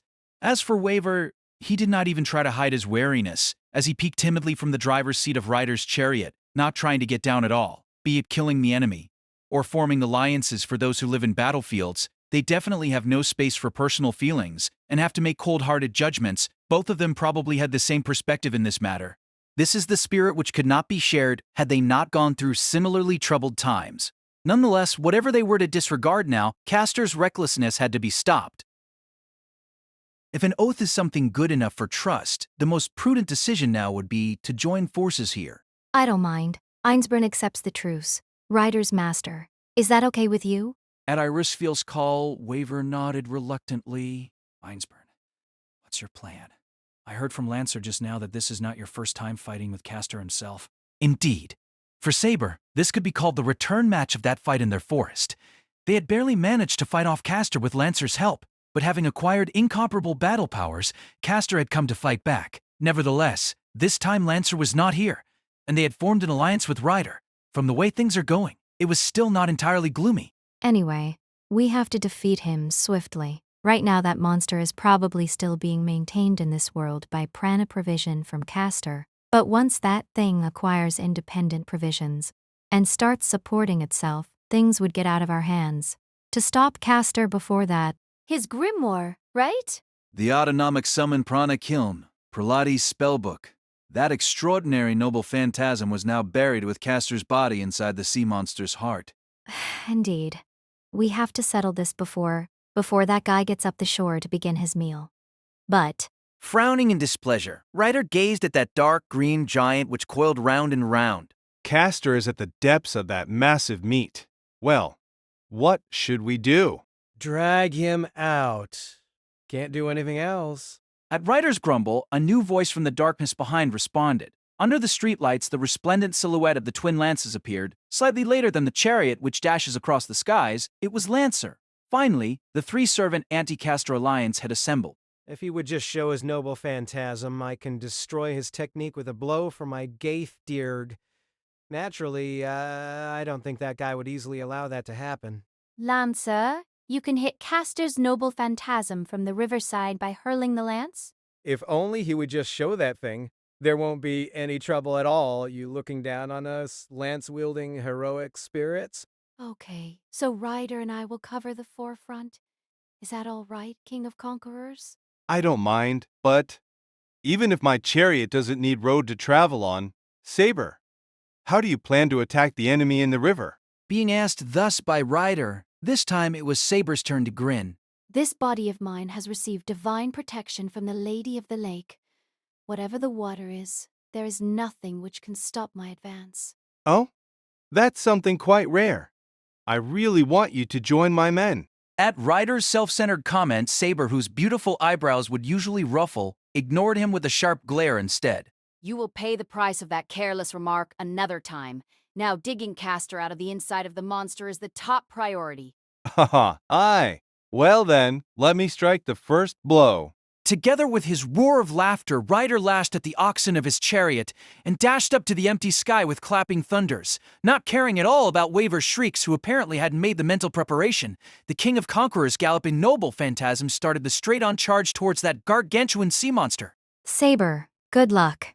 Nodding at Irisveal, who called out to her, the King of Knights leaped from the bank into the river again.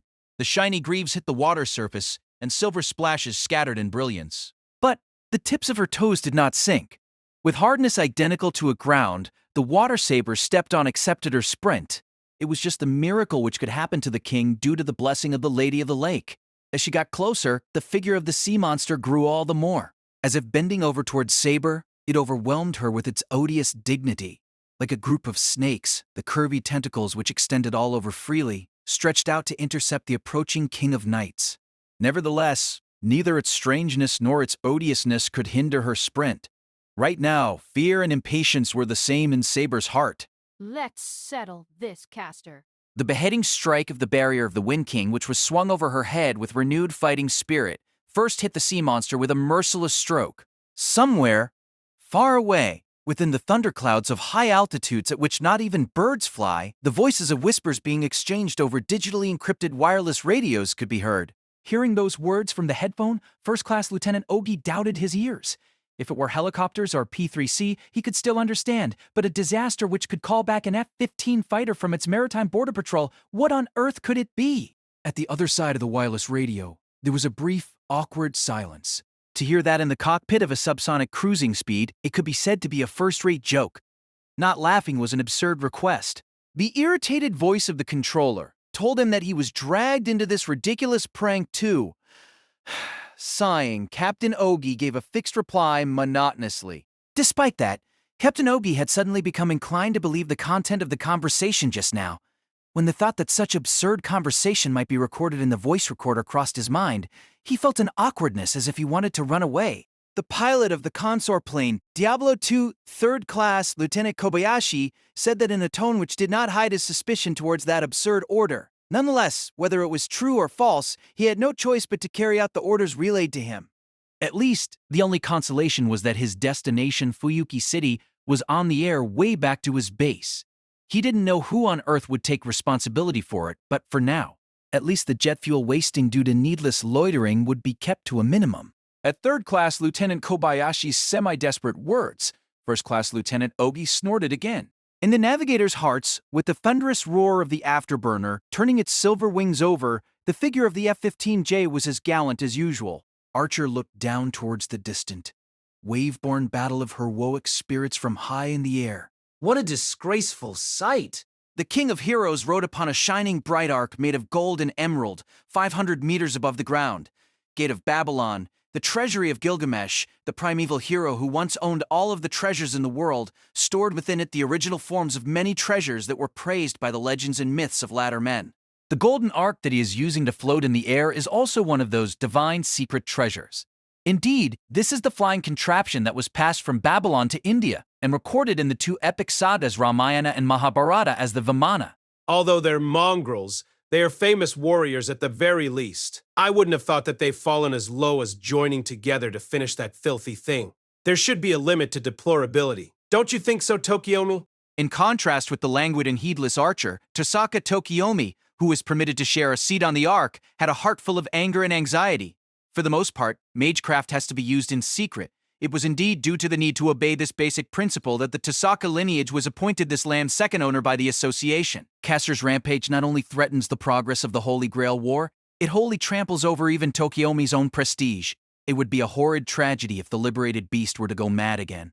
If that happens, then the problem would no longer be a simple matter of finishing Castor's bounty or properly conducting the Heaven's Feel. Right now, this monster must be eliminated as soon as possible. The dignity of the Tosaka name would be at stake if the number of witnesses increased. O king, that monster is an evil creature laying waste to your garden, a sinner that deserves death by any means. That's the work of the gardener. Archer immediately rebuked Tokiomi's request. Could it be, Tokiomi, that you regard this great treasure of mine as a gardener's hoe? That is not what I meant. But, as you can see, they won't be able to hold on much longer. In truth, it is evident that the battle is progressing towards despair. Although Saber and Ryder's blades continued to slash the sea demon's gigantic body with no respite, it showed no signs of being wounded. Of course, it wasn't that the servants were holding back.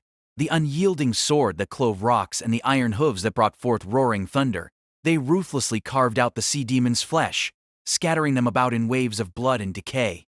However, the shredded wounds would be filled up by new flesh in the blink of an eye. The demonic monsters that Castor summoned and commanded previously also had physical regeneration abilities, so it was not surprising.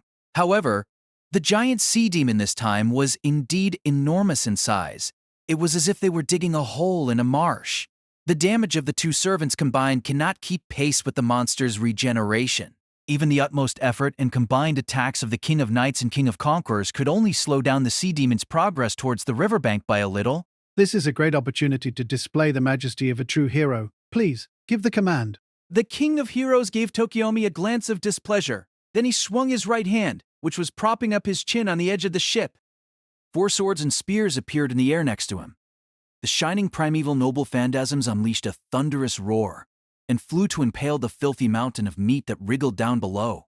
Saber and Ryder reacted immediately and jumped away to avoid being caught in the attack, but Castor's sea monster was in no way so agile. The 4 noble phantasms hit it head-on. Their power, enough to split mountains, blew 1/3 of the giant beast's body into nothingness. It was an unprecedentedly mighty impact, but Castor laughed out loud with an even more piercing sound. How can it be? Tokiomi was dumbfounded. Beneath him, the wriggling meat mountain swelled up like a balloon and repaired the damaged parts as he watched. The physical structure of the giant meat lump was perhaps as simple as an amoeba. It has no bones or organs, and thus no weaknesses. Its movement won't be impaired no matter which body part is destroyed, and it will speedily restore the destroyed parts relying on its mighty regeneration ability. We're leaving, Tokiomi. I can't watch that filthy thing a second longer. Archer spat out while his crimson irises expressed his revulsion. But, please wait, King of Heroes. Tokiomi, I used 4 noble phantasms for your honor. I don't want to take them back now that they've been touched and stained by that thing. Don't take my leniency so cheaply. You are the only one who can defeat that monster. Tokiomi desperately persisted. As it had progressed into such a situation, he had no time to think about the prudence Elise should have. With a regeneration ability of this level, we can only destroy it entirely with one blow. The only one who can do this is you, the King of Heroes, and the Sword of Rupture. Fool! This time it was Archer who raged, his pupils a burning crimson. Draw my greatest treasure, Aya, here? You are senseless, Tokiomi. I should take your head for speaking such rash words to the king. Tokiomi lowered his gaze, grinding his teeth, and stayed silent. Indeed, it is impossible. With Gilgamesh's pride, he would only draw his trump card, his cherished blade, when facing an opponent whom he recognizes as fitting. However, there was no other way to completely destroy Castor's sea demon. That was also the truth. He was forcibly reminded of the command seals on his right hand. Even if he uses one here, he can obtain another one from the Holy Church as the reward for defeating Castor. However, this kind of choice would definitely cause the relationship between the King of Heroes and himself to shatter. Since that's the case, he could only place his hope on other servants. And if Castor is successfully destroyed by the other servants, masters other than Tokiomi would gain the additional command seals held by Father Reze. The constrained anger caused Tokiomi to clutch his hands into fists. His nails dug into his palm. Why did things progress towards such an unexpected direction? It was supposed to be a perfectly planned and prepared Heaven's Feel. So how did it turn into such a mad and chaotic situation? At that moment, a thunderous sound tore apart the sky. Tokiomi lifted his head stiffly. The lightless thunder could only be the residual noise of a sonic boom. The paired lights that flew across the night sky, north to south, were the identification lights of jet-propelled fighter aircraft. Damn it. The situation was deteriorating rapidly with every passing moment. For Tosaka Tokiomi, the second owner of Fuyuki, there was nothing he could do except to look on. The strange scene spread below them shocked the two eagles speechless. Captain Obi raked his brain and considered the possibility that his eyes were playing tricks on him. Beyond that, he was doubting even his own sanity. The stunned voice of his wingman, Second Lieutenant Kobayashi, coming through the wireless made the situation clear. This wasn't an illusion that only Captain Ogi could see. How can he explain this? Disaster? Unknown craft? Airspace intrusion? Monster? No, that can't be considered. There isn't a code word for that. In order to explain this, it must be built upon the foundation of current knowledge. However, such knowledge far surpassed Captain Ogi's capacity of thought. A nameless evil chill descended upon his back. Captain Ogi reflexively tried to stop his wingman. However, Kobayashi's F-15 had moved from circling to actual descent. At this moment, the two fighter jets were no longer onlookers. The opponent wasn't a modern weapon like anti-aircraft artillery or missiles, so Lieutenant Kobayashi had no way to estimate the range of the enemy's attacks. And first of all, it would be impossible to react to tentacles that can stretch over 100 meters in the blink of an eye. He couldn't figure out what was happening even after he lost control of the stick. It was as if he smacked into an invisible wall and spiraled into a fall. All he could do was scream. Although he died this way, it may still be somewhat fortunate compared to what Captain Ogi was seeing. Numerous thick and robust web-like extensions stretched out from the surface of the meat lump on the river and tangled Kobayashi's craft, forcibly dragging the plane down despite the turbofan engine's thrust. Such a scene can only be called a nightmare. The plane didn't explode when it smashed into the meat lump. The F-15, reduced into scrap iron, sank deeply into the gigantic primeval creature and was swallowed with not a single fragment left. Having witnessed everything, Captain Ogi's mind had gone over the ultimate limit of thought and comprehension, and was left solely with a perception alien to common sense. It was swallowed. Despite the thick mist, Captain Ogi still saw very clearly those wart-like eyes that emerged on the surface of the meat lump, which all opened at the same time and stared at the prey in the air above them. Captain Ogi could feel that gaze even in the airtight cockpit. That was it. That thing was unimaginably hungry. It focused on the next prey after it swallowed Diablo 2 and kept a death glare on it. However, overwhelming horror instead exploded into violent anger. He forcibly turned off the noisy radio communication and disengaged all safeties. 4 AIM-7 F/M Sparrows. 4 AIM-9 Sidewinders. 940 rounds for the M61 Vulcan. All in premium condition. Kill it before he gets swallowed. Ogi's lips twisted with mad laughter, having lost all normal capacities of thought. At the control column of the F-15, the most powerful fighter jet in the world, he was the true god of death. Must avenge Kobayashi, rip that thing to shreds, then burn it to ashes. He turned the plane around, locking onto the target with the HUD reticle. He would never miss with such a giant enemy. A saturation run, firing all weapons at once. Powerful tremors rocked the plane's body. Right behind him, Ogi battle instincts, pushed to the limit, told him this. However, judging from its results, his sudden turn to look behind him delivered the final blow to his already half-shattered consciousness. An inky black figure suddenly appeared on the other side of the canopy, fully exposed to the subsonic convection currents at the back of the plane.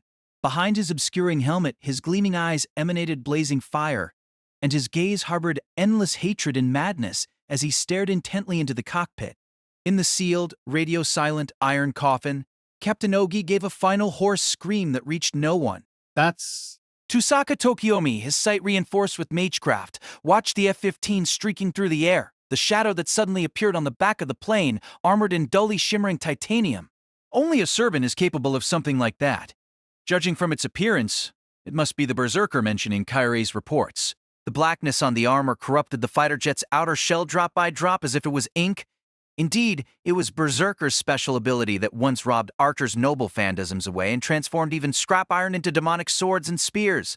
Perhaps that power allows him to use anything and everything that can be remotely conceptualized as a weapon. The black prana again corroded the sonic silver wings, and even that epitome of modern science was instantly changed it into a monstrous form. Hash! Hash! Eggs! The 20-meter-long craft having completely fallen under his control, the Black Knight lightly gripped its back like a dragon rider of legend. His howl, full of vengeance, reverberated through the night sky. Tokiomi had already been informed by Kirei about the primary targets of Berserker and its master. Unexpectedly, the fiendish steel bird, now completely corroded by the pitch-black prana, turned its nose and charged directly towards Archer's airborne Vamana. Oh-ho! Is it that mad dog again? Interesting. Different from the initial battle at the warehouse district, Archer smiled wickedly and rose to Berserker's challenge. Tokiomi had no idea about what may have changed the King of Heroes' thoughts, and he didn't want to ponder about it either. After all, Tokiomi had already vowed in the past to defeat that enemy with his own hands. He wasn't put off with doing it himself, as the other man was an opponent who had more or less troubled him personally. Standing at the edge of the arc, Tokiomi looked towards the highest vantage point in the area, which would be the ideal spot to spy upon Tokiomi's group. As expected, on the high-rise apartment complex where he locked his gaze, the opponent he wished for appeared.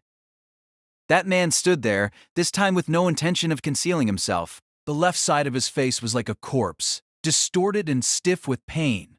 His right eye was like a devil's, burning with the flames of hatred. His eyes crossed with Tokiomi's and wordlessly declared battle. O king, let me be the master's opponent. Very well. You can have your fun. The Vamana glided through the air and brought Tokiomi right above his target. It would be approximately an 80-meter descent. For a Magus, such a distance is nothing to be afraid of. The fortunes of war upon us. Tokiomi took his staff Mystic Code, smoothed the edge of his overcoat, and fearlessly leapt down from the sky. Alone on the Vamana, Archer gazed at the pursuing steel shadow, his eyes burning with a sadistic light. A despicable and lowly dog only fit to prostrate on the ground, now soaring into the heavens where kings dance. Even as a jester you are beyond help, mongrel. He unleashed Gate of Babylon, throwing out a continuous attack of 6 noble phantasms, sparking with blinding brilliance. Spears and blades charged to meet Berserker like comets, trailed by light. The twin turbofan engine, receiving Berserker's alien power, gave off a monstrous roar. The Black F-15 used its acceleration to exponentially increase its relative velocity, breaking through a gap in the tightly knit screen of noble phantasms. However, Archer's noble phantasms did not lose their lethality simply because they were avoided.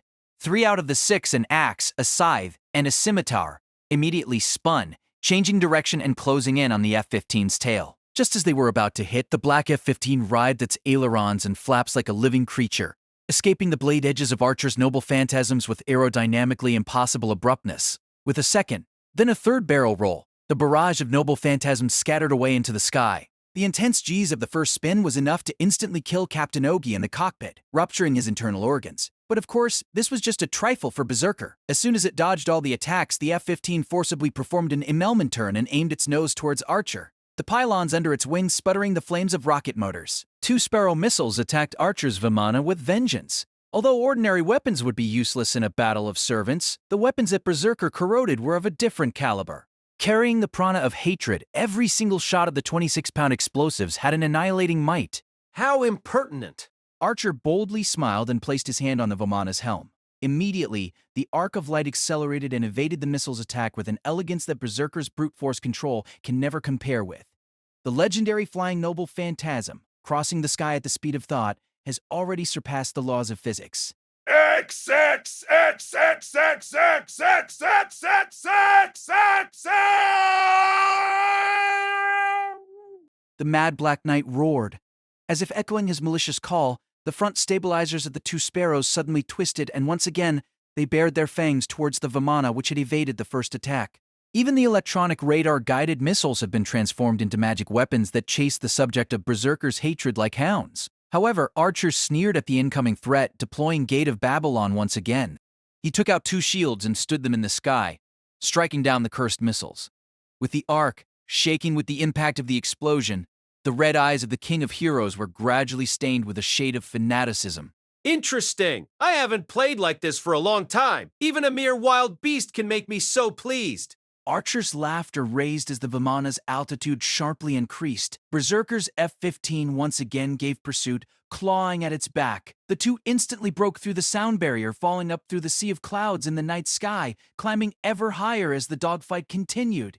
The thick evening mist enveloped the icy air as Tasaka Tokiomi descended from the sky. For a proficient Magus, a controlled descent through manipulating mass and air currents is nothing too difficult. Or perhaps it should be said that the degree of proficiency is determined by the elegance of its execution. Maintaining an absolutely vertical and straight path, landing as lightly as feather with his clothes and hair completely unruffled.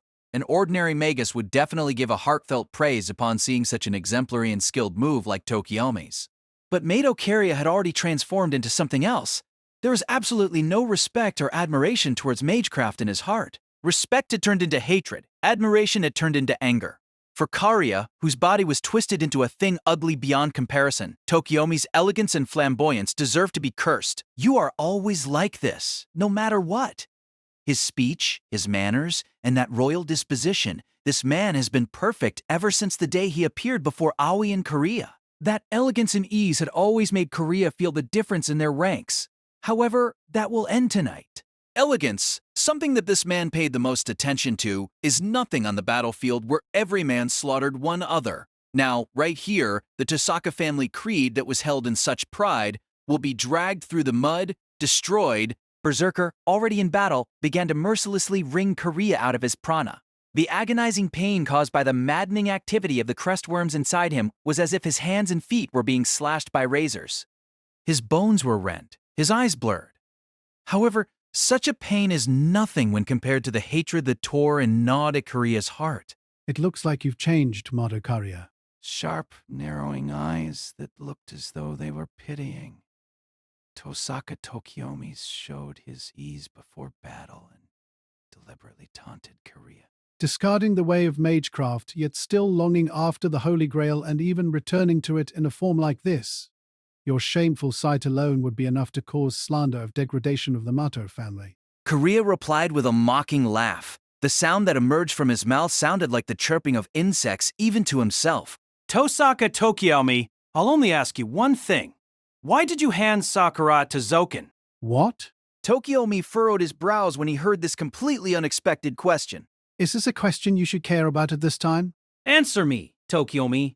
Tokiomi sighed and said to the agitated Korea, You should know it without needing to ask. I only want my beloved daughter to have a happy future. What did you say? Upon receiving this incomprehensible reply, Korea's brain momentarily blanked out. While Korea froze, Tokiomi continued with an indifferent tone. Any magus with a second child would be troubled. The secret craft can only be passed on to one of them. This is a dilemma where one of the children must fall into mediocrity. Mediocrity. That word echoed in Korea's empty mind. Sakura, who has lost her smile, and the image of Rin playing with Oi. Tokiomi's words mixed into his few happy memories. The image of the mother and her daughters from so long ago. Did this man cleave it apart and discarded it just with the word mediocrity? This is especially so since my wife is very outstanding as a mothering body. Both Rin and Sakura are born with equal and rare natural talents. Both daughters must have the protection of a house of magi. Robbing away one's potential for the other's future, no father would hope for such a tragedy to occur. Korea couldn't understand the reasons flowing out of Tokiomi? No, he didn't want to understand. He felt that he was going to start throwing up on the spot if he understood just a small part of this Magus's philosophy. The only thing to do in order to preserve both sisters' talents is to give one away for adoption. Old Man Mato's request was a godsend. As a house that knows of the Holy Grail's existence, the possibility of reaching Akasha is even higher. Even if I can't complete it, there's still Rin, and if Rin fails, there's still Sakura. Someone will always inherit the Tosaka family's wish. You bastard! How can he speak of such a despairing truth with a still expression? If they both walk the road leading to Akasha, then... You want them to fight each other sister against sister? Faced with Karaya's accusation, Tokiomi gave an unbidden laugh and nodded with a cold expression. Even if such a situation is to result, it is still happiness to the remnants of my house. If we succeed, the glory will be in our own hands. Even if we fail, the glory will belong to our ancestral name. There is no such thing as a confrontation without sorrow. You're insane. Faced with Karia, who was gritting his teeth, Tokiomi merely gave a cold glance and called out mockingly, It's a waste to tell you anyways. You are someone who doesn't understand the nobility of the way of magecraft at all, and had left the way and betrayed the art. Bullshit! Hatred and anger, surpassing their uttermost limit, stimulated the crestworms within Korea into life. An evil chill and agonizing pain passed through his entire body. Even so, it is a blessing for the current Korea. Erode me, devour my body. Let all the prana created thus become a curse for my nemesis. Worms slithered out from the shadows around them like galloping waves and gathered to one place. These are disgusting crawling worms that look like maggots and have the size of mice. All of these were the fangs Korea acquired from Madozoken before Karia became a master, weapons to deal with battles outside the laws of the ordinary world. I won't forgive any of you, you disgusting magi. I'll kill you. And Zoken, kill until none of you are left. The worms that took in Karia's hatred twitched and twisted together in agony. Soon shimmering, steely shells and wings emerged from cracks straight down their backs. One by one, the slithering worms metamorphosed into giant beetles, which buzzed as they spread their wings and formed battalions as they flew around Korea. A giant group amassed in the blink of an eye. These blade-wing worms adjusted into battle formation as they grinded their sharp jaws threateningly and ferociously. As a worm user, this is Mato Korea's deadliest hand. Tasaka Tokyomi's expression was still impassive, faced with a mass of carnivorous worms that could devour a bull and crush even its bones in an instant. His level as a magus was far above Kariya, after all. Therefore, the suicidal secret craft that Kariya released was neither awe-inspiring nor frightening for Tokyomi.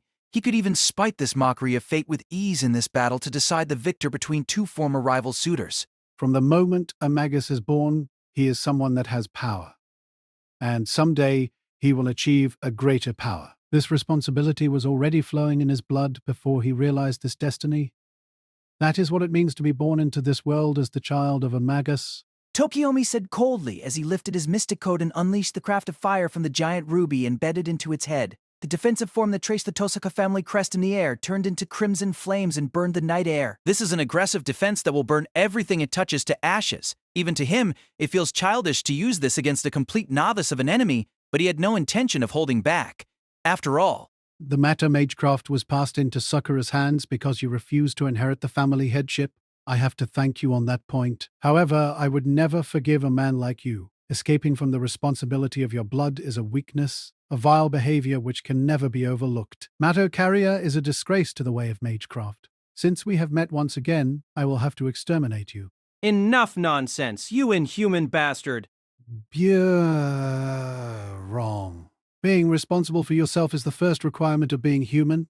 If you can't even do this, then you are only fit to be a dog, Carrier. Oh, worms, devour him, tear him apart. The dancing, scorching flames confronted the howling hive of insects. The third death match of the night had begun. He raised his fists high in triumph, singing and springing and celebrating this victory of a lifetime. Ryunosuke shouted encouragements to his comrade who had become the rampaging monster. Just then, he was shoved hard by an unseen hand. Falling painfully on his backside, he looked around, shocked. Nobody was near enough to touch Ryunosuke. On the contrary, the people around him started to scream and back away when they saw him. It was as though he was one of the absurdities in the river and in the sky, appearing right before their eyes. Just as Ryunosuke expectantly started asking the people around him where this new oddity was occurring, he casually put his hand to his stomach and felt something hot and slippery, and then he started fixedly at his own hand, dyed crimson. Red, pure, captivating red, the glistening, vivid, fundamental color that he had always been seeking. Ah, this is it! Ryunosuke instantly understood, a faint smile on his pale lips. Lovingly, he embraced his abdomen, gushing with fresh blood.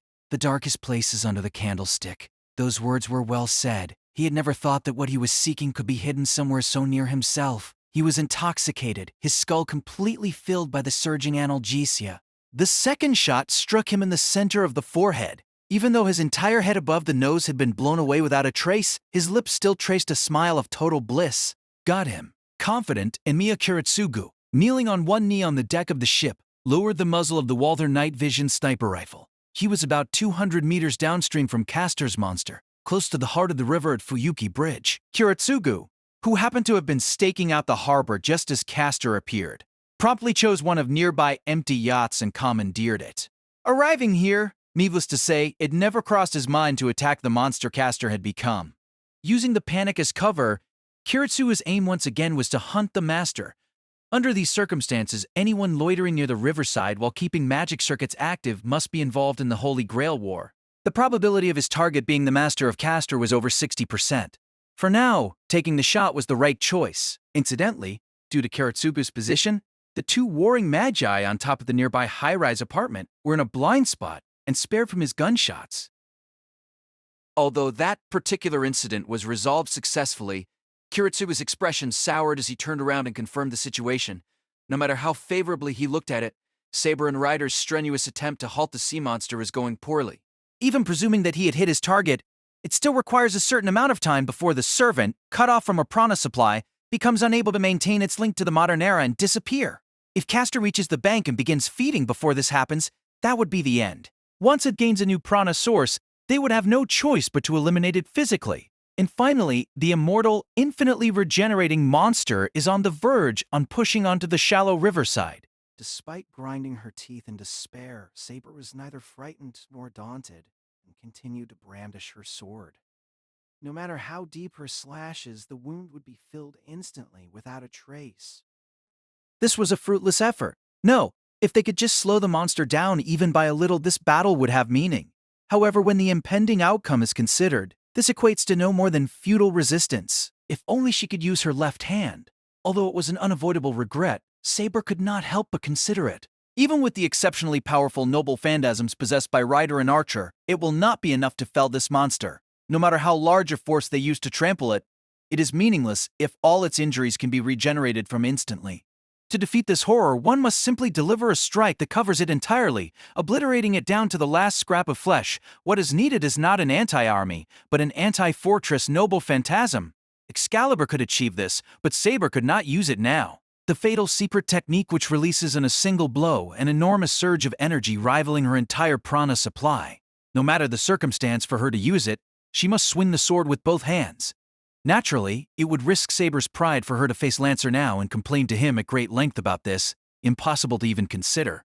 The handicap of her left hand is her debt for vowing to settle her match with Lancer fairly.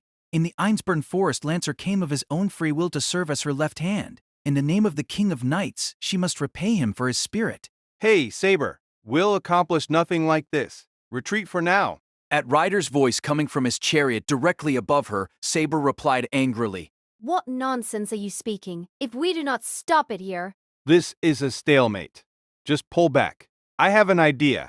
She was compelled. Delivering a blow with all her strength as a parting gift, Saber dashed across the river's surface in pursuit of Ryder and retreated to the riverside where Lancer and Irisfield were waiting. Saber kicked off from the water and leapt onto the riverbank. At the same time, Ryder's chariot landed, descending from empty space accompanied by lightning. Listen, all of you, no matter what steps we take after this, right now we have to buy some time. Dispensing with greetings, Ryder spoke urgently. Even the King of Conquerors did not maintain his easygoing composure this time. For the time being, I'll drag that thing into Ionioi Hetairoi. Well, it'll probably be impossible to destroy it completely even with my elites.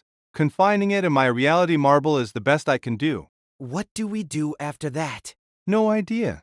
Ryder replied blankly. Nevertheless, from his great expression, it is obvious that he was not joking.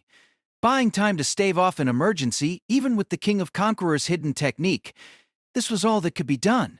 After taking in such a giant, I can maintain my bounded field of troops for a few minutes at most.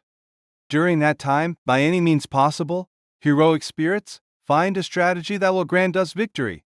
Boy, you stay here too. As soon as he finished, Ryder plucked Waver out of the charioteer's carriage. Hey? Once the bounded field is deployed, I will have no way of knowing the situation outside. Boy, if something happens, concentrate and call me. I'll dispatch a messenger to you. Though they were allied right now, from Waver's perspective, having him and his own servant go separate ways and leaving himself alone with two other servants was extremely dangerous and reckless. However, nothing can be resolved if they all simply stood on guard against their allies' treachery. Though his heart was quivering with fear, with a sullen look, the youth nodded. Saber, Lancer, the rest is up to you two. Got it. Understood. Though the two had spoken in agreement, they were both extremely bitter. Everyone present understood that Ryder's decision was simply an emergency reaction without an actual solution. Nevertheless, it was as though he placed his full trust in the heroic spirits he had appraised. After gathering his resolve, Ryder aimed the chariot at the savage giant monster and charged, without distress on his face, without once looking back.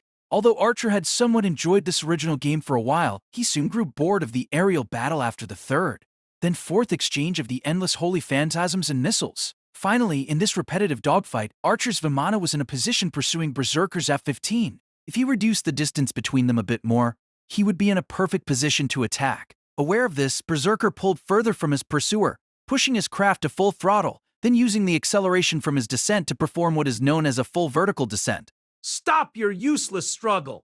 Archer accelerated the Vimana while chuckling, and was once again in Berserker's tail effortlessly. In the blink of an eye, the two shot through the clouds, falling back down to the flickering lights of Fuyuki. I might as well plunge you headlong into the dirt. How does that sound, mongrel? Archer arranged his prepared noble phantasms into a torus shape, restraining Berserker in every direction and sealing off his path of retreat. Due to this, the only route Berserker could take was straight down towards the Mion River on a collision course with Castor's sea monster, which was creeping towards the riverbank. As if trying to soften the impact of the inevitable collision, even by a little, the F-15 opened all its flaps. Clawing at the atmosphere, it tried for maximum deceleration.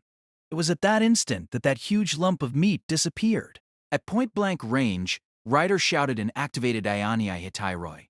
Archer and Berserker knew not the reason behind the fact that Ryder and his subordinate servants drew in the gigantic sea monster within the expanded reality marble. Nevertheless, not wanting them to be stained by another drop of mud, Archer foresaw the timing of the collision and dematerialized his noble phantasms. With no intent of missing this chance, the demonic F-15 twisted its nose upwards just before it touched the surface of the water and escaped the crash with an almost perpendicular course. Causing curtains of water to rise up on both sides due to the shock wave, the black F-15 glided on the river, almost touching the water, and passed by the servants observing the progress from the riverbank. At that moment, the shining figure of the knight, coated in silver and azure armor, was clearly burned into the mad Dark Knight's eyes. Within that black helmet, the pair of eyes which brimmed with stagnant hatred fiercely burned like a crimson blaze. Based on Tosakakiyomi's standards, this is too crude to be called a battle of magecraft. It was nothing but a comical farce. Tokiyomi was just disinterestedly maintaining his defensive boundary, having not yet executed a move that could be considered an attack. In spite of that, his opponent, Matokaria, was already at the verge of death. Intensive Einisha run. Responding to the two-line spell, the flames of the defensive boundary curled like a snake, stretching towards Korea. To begin with, whether or not this instant-made magus knows the correct principles to counter an offensive spell is itself a subject of doubt. I'll kill you. Tokiyomi! Zomi! Zonke! Despite being burned alive, Korea did not scream. In its place, he merely repeated an endless murmur of curses. With his body been devoured from the inside by worms, it's possible that he no longer had a sense of pain to feel the heat with.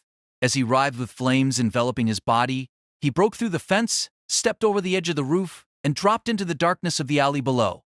Finally, after cleanly sweeping away all the remaining bugs there with his conflagration, Tokiyomi undid his craft and sighed, fixing his collar. The corpse will not need a confirmation. Even if there was still breath in him, he would not last long. After this, he only had to wait for the annihilation of Berserker to come naturally from losing his contractor. At first, Tokiyomi only expected that the Mato would resign and let pass the heavens feel of this cycle. He could not understand at all the intention behind sending the disinherited outcast Korea as an improvised master.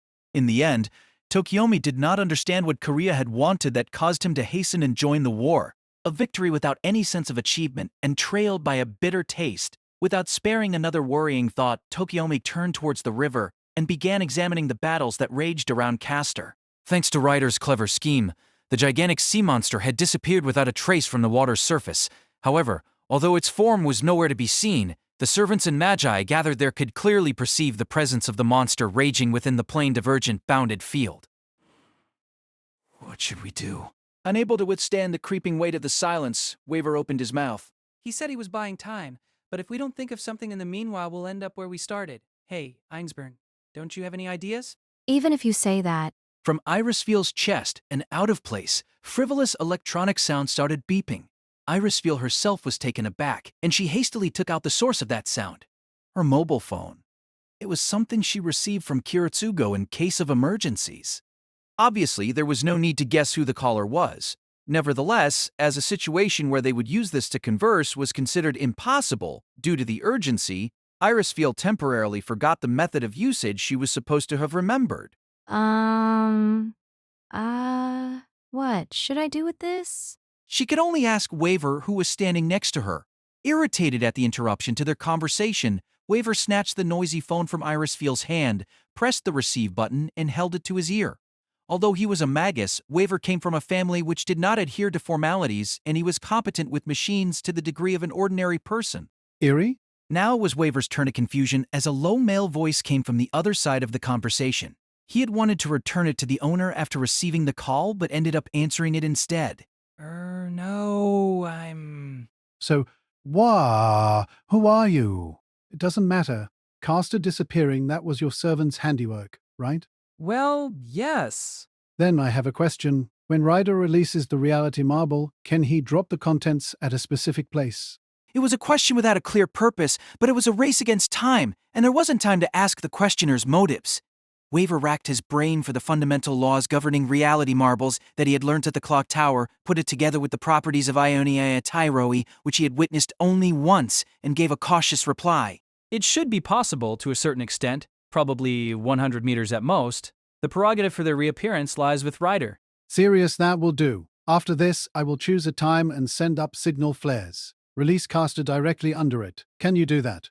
The problem now was communicating this to Ryder within the bounded field, but come to think of it, Ryder had said that he would send a messenger afterward. Ryder is probably still conscious of the link between the inside and outside of the field.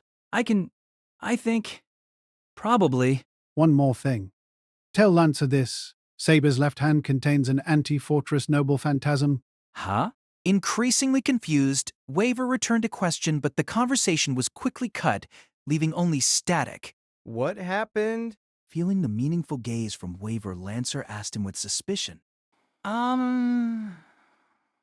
There's a message for you. Saber's left hand is an anti-fortress noble phantasm or something. Lancer's expression changed to astonishment, as Saber's simultaneously changed to awkwardness.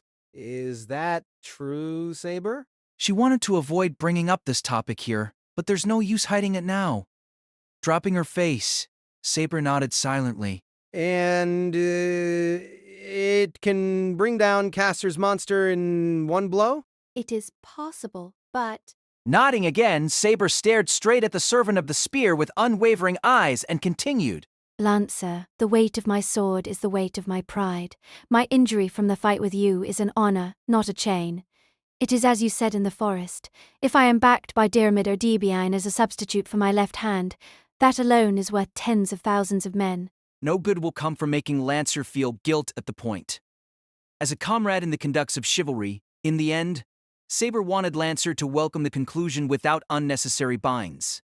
Silent, as though he was looking through at the figures of Ryder's army and the sea monster at the other side separate from this plain, Lancer squinted, staring at the river. Hey, Saber. I cannot forgive that caster. His low reply came softly. On the contrary, his bewitchingly beautiful eyes shone with determination. He treats others' despair as righteousness and rejoices at the propagation of fear. On my oath as a knight, that is an evil which I cannot overlook. Thrusting the red lance in his right hand into the ground and releasing it, Lancer tightly gripped the remaining yellow lance in the middle with both his hands. At that moment, realizing and rejecting what the proud spearman was intending to do, Saber stared and shouted, Lancer, no. Now, which is the one who must win? Is it Saber? Or Lancer? No, it is neither. The one thing that must claim victory here is the chivalry we serve. Isn't that right, heroic spirit Artoria? After boasting with a nonchalant smile, Lancer divided the dual spears that make up his noble phantasms and broke it neatly in half without hesitation. The enormous curse contained within Gay Buith gushed out in a whirlwind and scattered before their eyes into nothingness. If one thought of it as a noble phantasm that was legend taken form, its figure disappeared far too swiftly. Who would have thought that a servant would destroy his own noble phantasm, his trump card to absolute victory, with his own hands? It wasn't just Saber, but also Irisfiel and Waver, who were struck speechless by Lancer's actions. I entrust my vow of victory in the King of Knights' stroke. I'm counting on you, Saber. The feelings in her heart took form as Saber tightened her left hand. Firmly and strongly, released from the curse of mortality, the arm of the King of Knights recovered instantly, answering with unmistakable strength. It's a deal, Lancer. Right now, I swear upon victory by my sword. The barrier of the Wind King unveiled. Blowing up torrents of wind, a golden sword revealed itself. As though congratulating the promised victory, the shining blade illuminated the darkness brilliantly. That's from King Arthur's legend. Finally witnessing the sacred crown-jeweled sword in front of his eyes, Waver whispered, dumbfounded, as if seeing the dawning light at the end of the long night, the impatience and anxiety lurking in their hearts were gently swept away by the radiance. Yes, this is truly the knight's ideal. It was the crystallization of everything etched in the hearts of those who were scattered at the radiance, those who were placed on the bloody hell called a battlefield, fully exposed to the fear of death and despair, and whom still cling to a desire to be exalted. We can win. Trembling with joy, Irisfiel whispered ecstatically. However, as though raising an objection to such a hope, a roar of repulsive malediction shook the night sky and spread. No, the screaming, which was unlike a voice, could be none other than an explosive turbofan. Looking up to the sky, Saber saw hatred incarnate. Riding on the steel bird tainted with jet black prana, The mad heroic spirit once again bared his fangs. Together with Berserker's blood-curdling roar, flames spouted from the 6 barrels of the 20mm Vulcan autocannon. Emiya Kiritsugu clicked his tongue as he intently watched this unexpected turn of events. The ship had already been anchored after moving to the appointed location, and the preparations for the engine-powered escape lifeboat loaded aboard were finished. Saber had also successfully regained her noble phantasm of certain kill.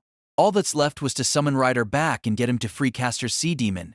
Just as he thought this, Berserker, as though he had somehow lost control of himself, suddenly shifted his focus from the battle he had with Archer until now, to Saber. However, now that he thought about it, this was already the second time that Saber was challenged by Berserker without reason. Even when they first met at the warehouse district, as soon as the Black Knight lost his target, he assaulted Saber like a starving beast. It could be passed off as a coincidence if it only happened once, but that can't be said for a second time. To begin with, he had suddenly changed targets while completely ignoring his initial target of Archer, who was still going strong. Of course, even for Archer, boasting an extraordinary amount of pride, this outrage was an inexcusable disdain. Have you no control, mad dog? Archer cursed as he accelerated Vimana and soon approached Berserker's back, close enough that he could kill him for certain. There was now so little distance between them that the opponent would never be able to evade the barrage of noble phantasms from Gate of Babylon, regardless of his transcendent mobility. However, this decision backfired on him. From the underside of the F-15's body, scorching fireballs like will-o'-the-wisps slowly scattered in succession, washing over the nose of the trailing Vimana. What?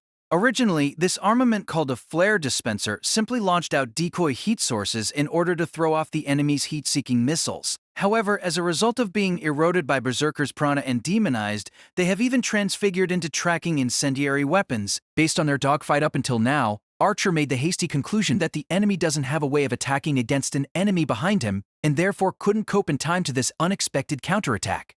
The bow of the Vimana plunged into the hive of roaring fireballs, lost control while surrounded by the crimson flames, and fell towards the surface of the river in a spiral. Although he finally obtained the result of felling Archer, Berserker thought nothing of it right now. The fiendish steel bird did not even confirm the whereabouts of Archer after he sunk into the river, and with nothing but relentlessness, instead tracked down Saber and mercilessly poured down a rain of 20mm rounds.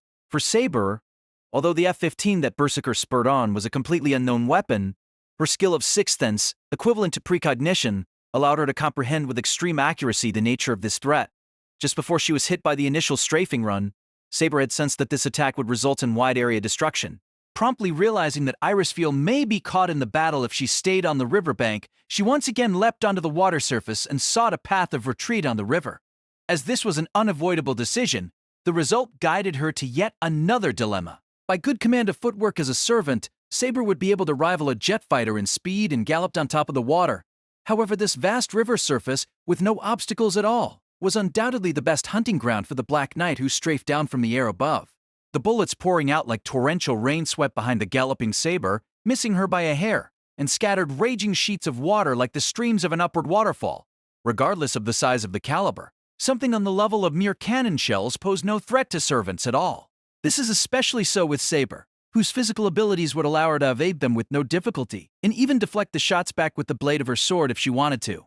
However, no matter how extraordinary the heroic spirit may be, the 12,000 rounds per minute of the pride of America's General Electric, the M61 autocannon, presented an unmanageable amount of shots.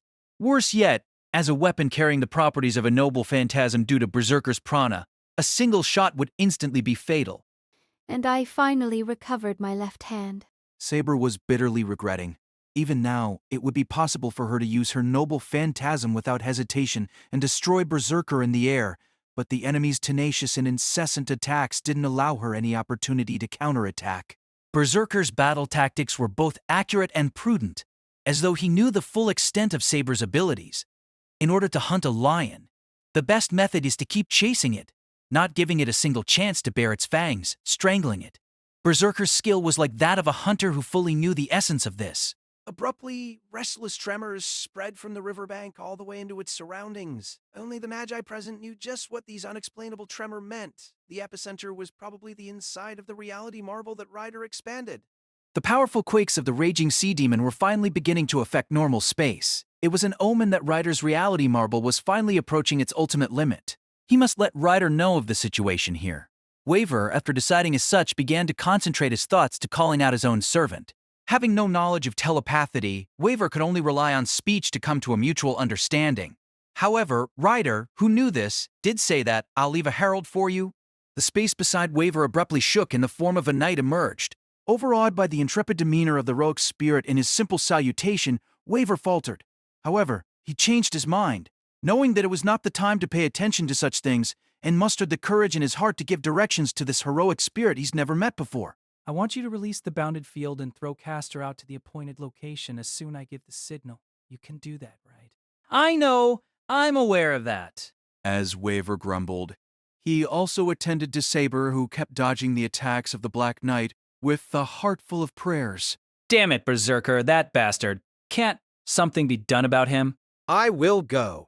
Lancer, responding resolutely, disappeared after grasping the now solitary Crimson Spear. The spearman that temporarily turned into spiritual form accurately materialized again on the body of the F-15, steadying himself by grabbing the steel wings, pulsing with black prana with one hand. It all ends here, Mad Warrior. No sooner had Lancer shouted this that he brandished the gay Dirg in his right hand above his head and pierced the body of the grotesque machine with the spear tip. The red spear that can cut through all prana circulation gleamed. It was indeed the archenemy of Berserker's peculiar ability. But the Black Knight has had his full share of the power of this attack after the battle in the warehouse district. The mysterious servant, maddened but not without prudence, did not make the same mistake when faced with Lancer's noble phantasm.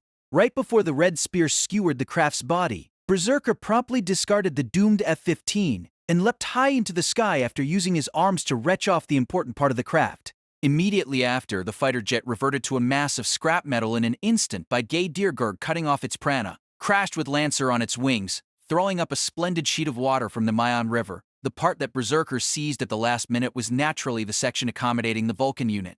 The autocannon, having avoided direct contact with Lancer's spear with a hair's breadth, was still pulsing with the jet black prana that supplemented it, and did not lose the properties of being the Black Knight's noble phantasm. Hast X X X. Ow!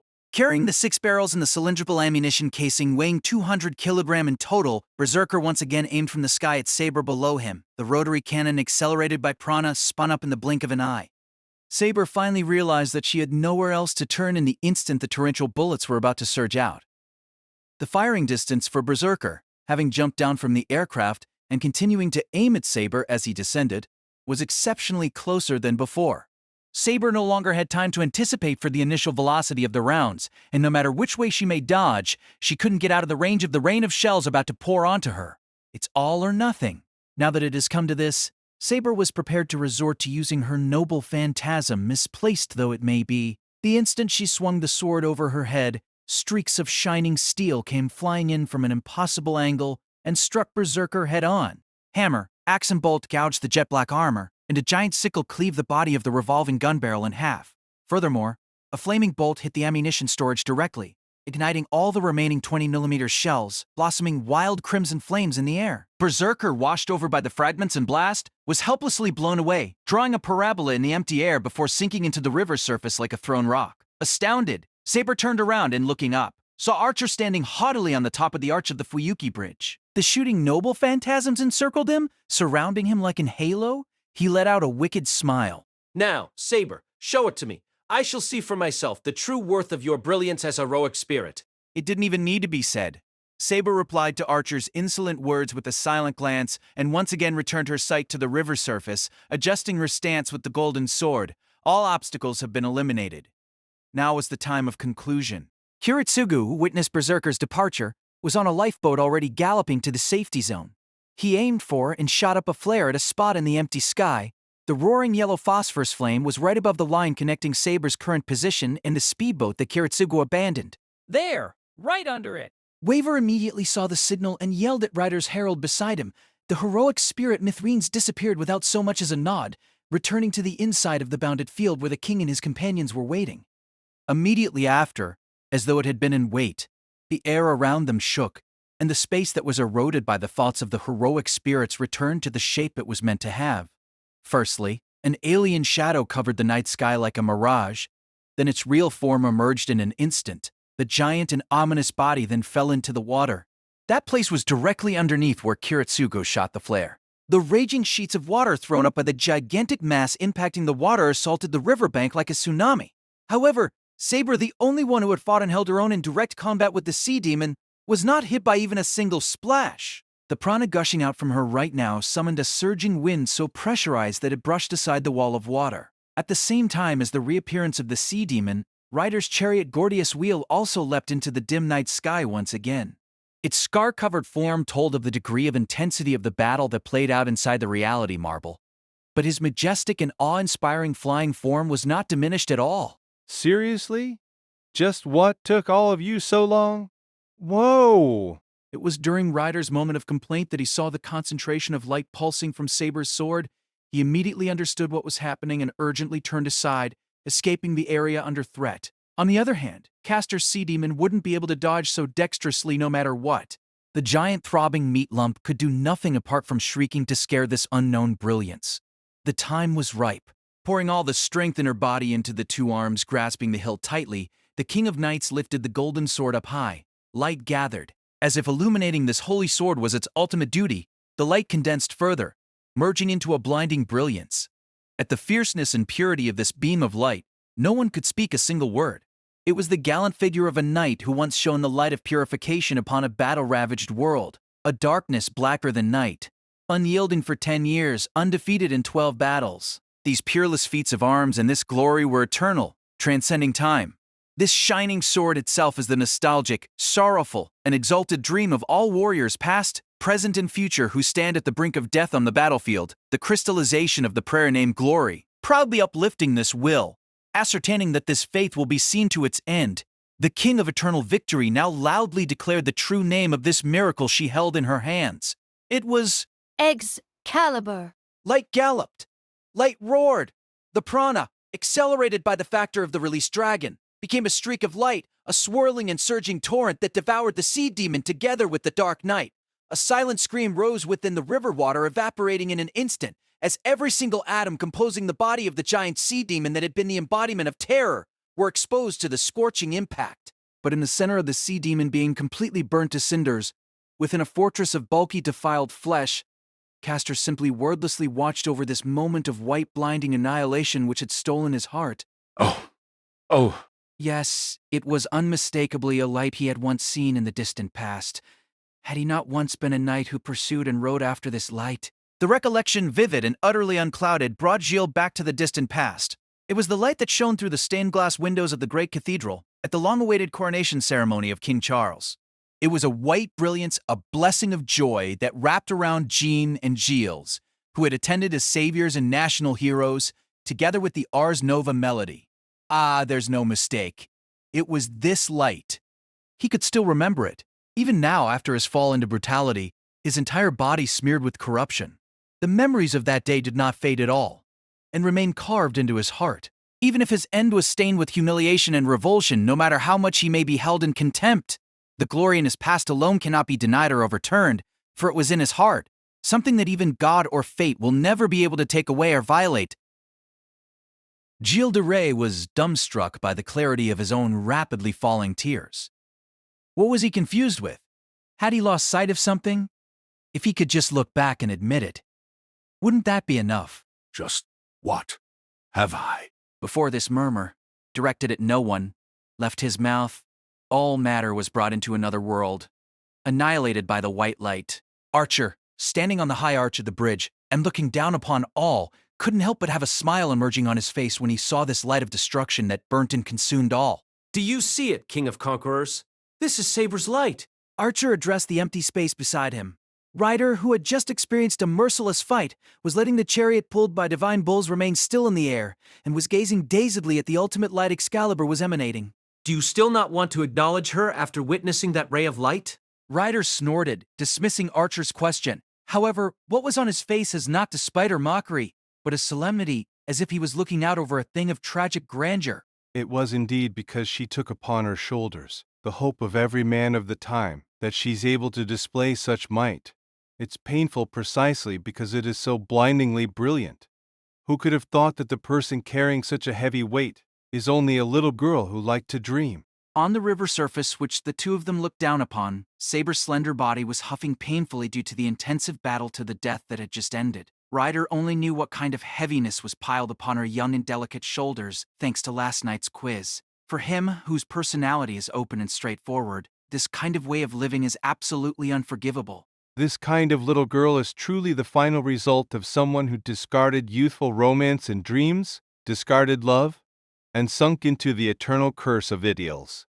It is truly painful, and one can't bear to look upon it anymore. This is exactly what's lovely about her, isn't it?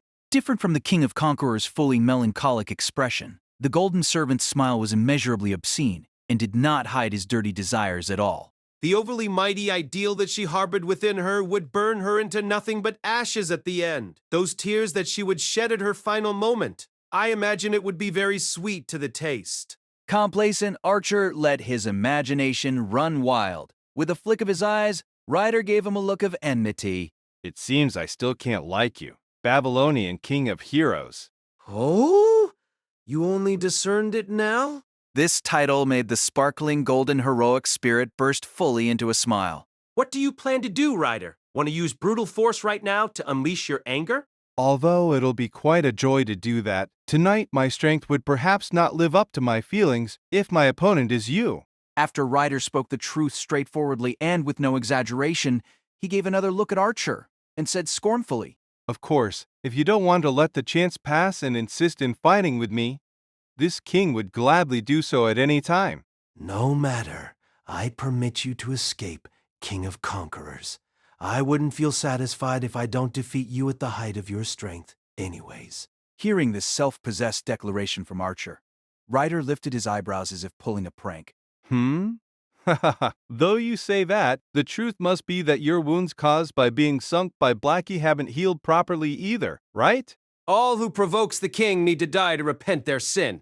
Seeing how the other didn't take the joke well, and that his twin red eyes were full with a killing intent, Ryder tightened the reins of the divine bulls with a smile and increased the distance between them. Decide the victor next time, King of Heroes. The owner of the Holy Grail, I imagine, would perhaps be the result of our battle. The only ones who are worthy to obtain the Grail are the heroic spirits at the level of kings.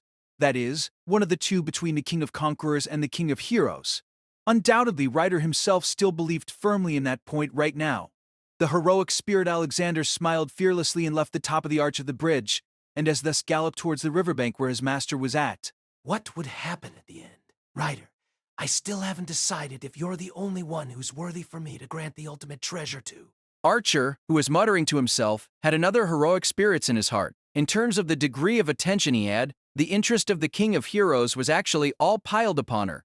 Tonight, witnessing with his own eyes that incomparable light lead the thoughts of the primeval heroic spirit back to the distant past.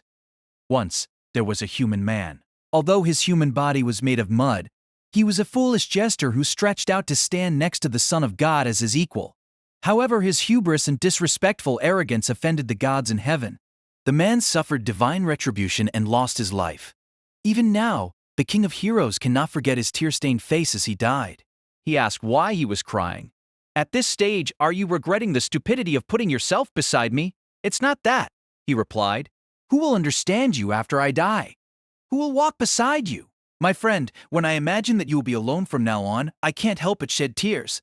Like so, when he saw that man taking his last breath, the incomparable king realized the way that this man who was human but wanted to surpass humanity had lived was even more precious and more brilliant than all the treasures he had collected. A fool who stretches their hands towards realms not of man? There's only one person in heaven or earth who can love your ruin. That is none other than I, Gilgamesh. Sink into my embrace. Oh, you glorious and illusionary men. That is my decision. The golden majestic brilliance disappeared in the night mist, leaving only an evil laughter echoing long after.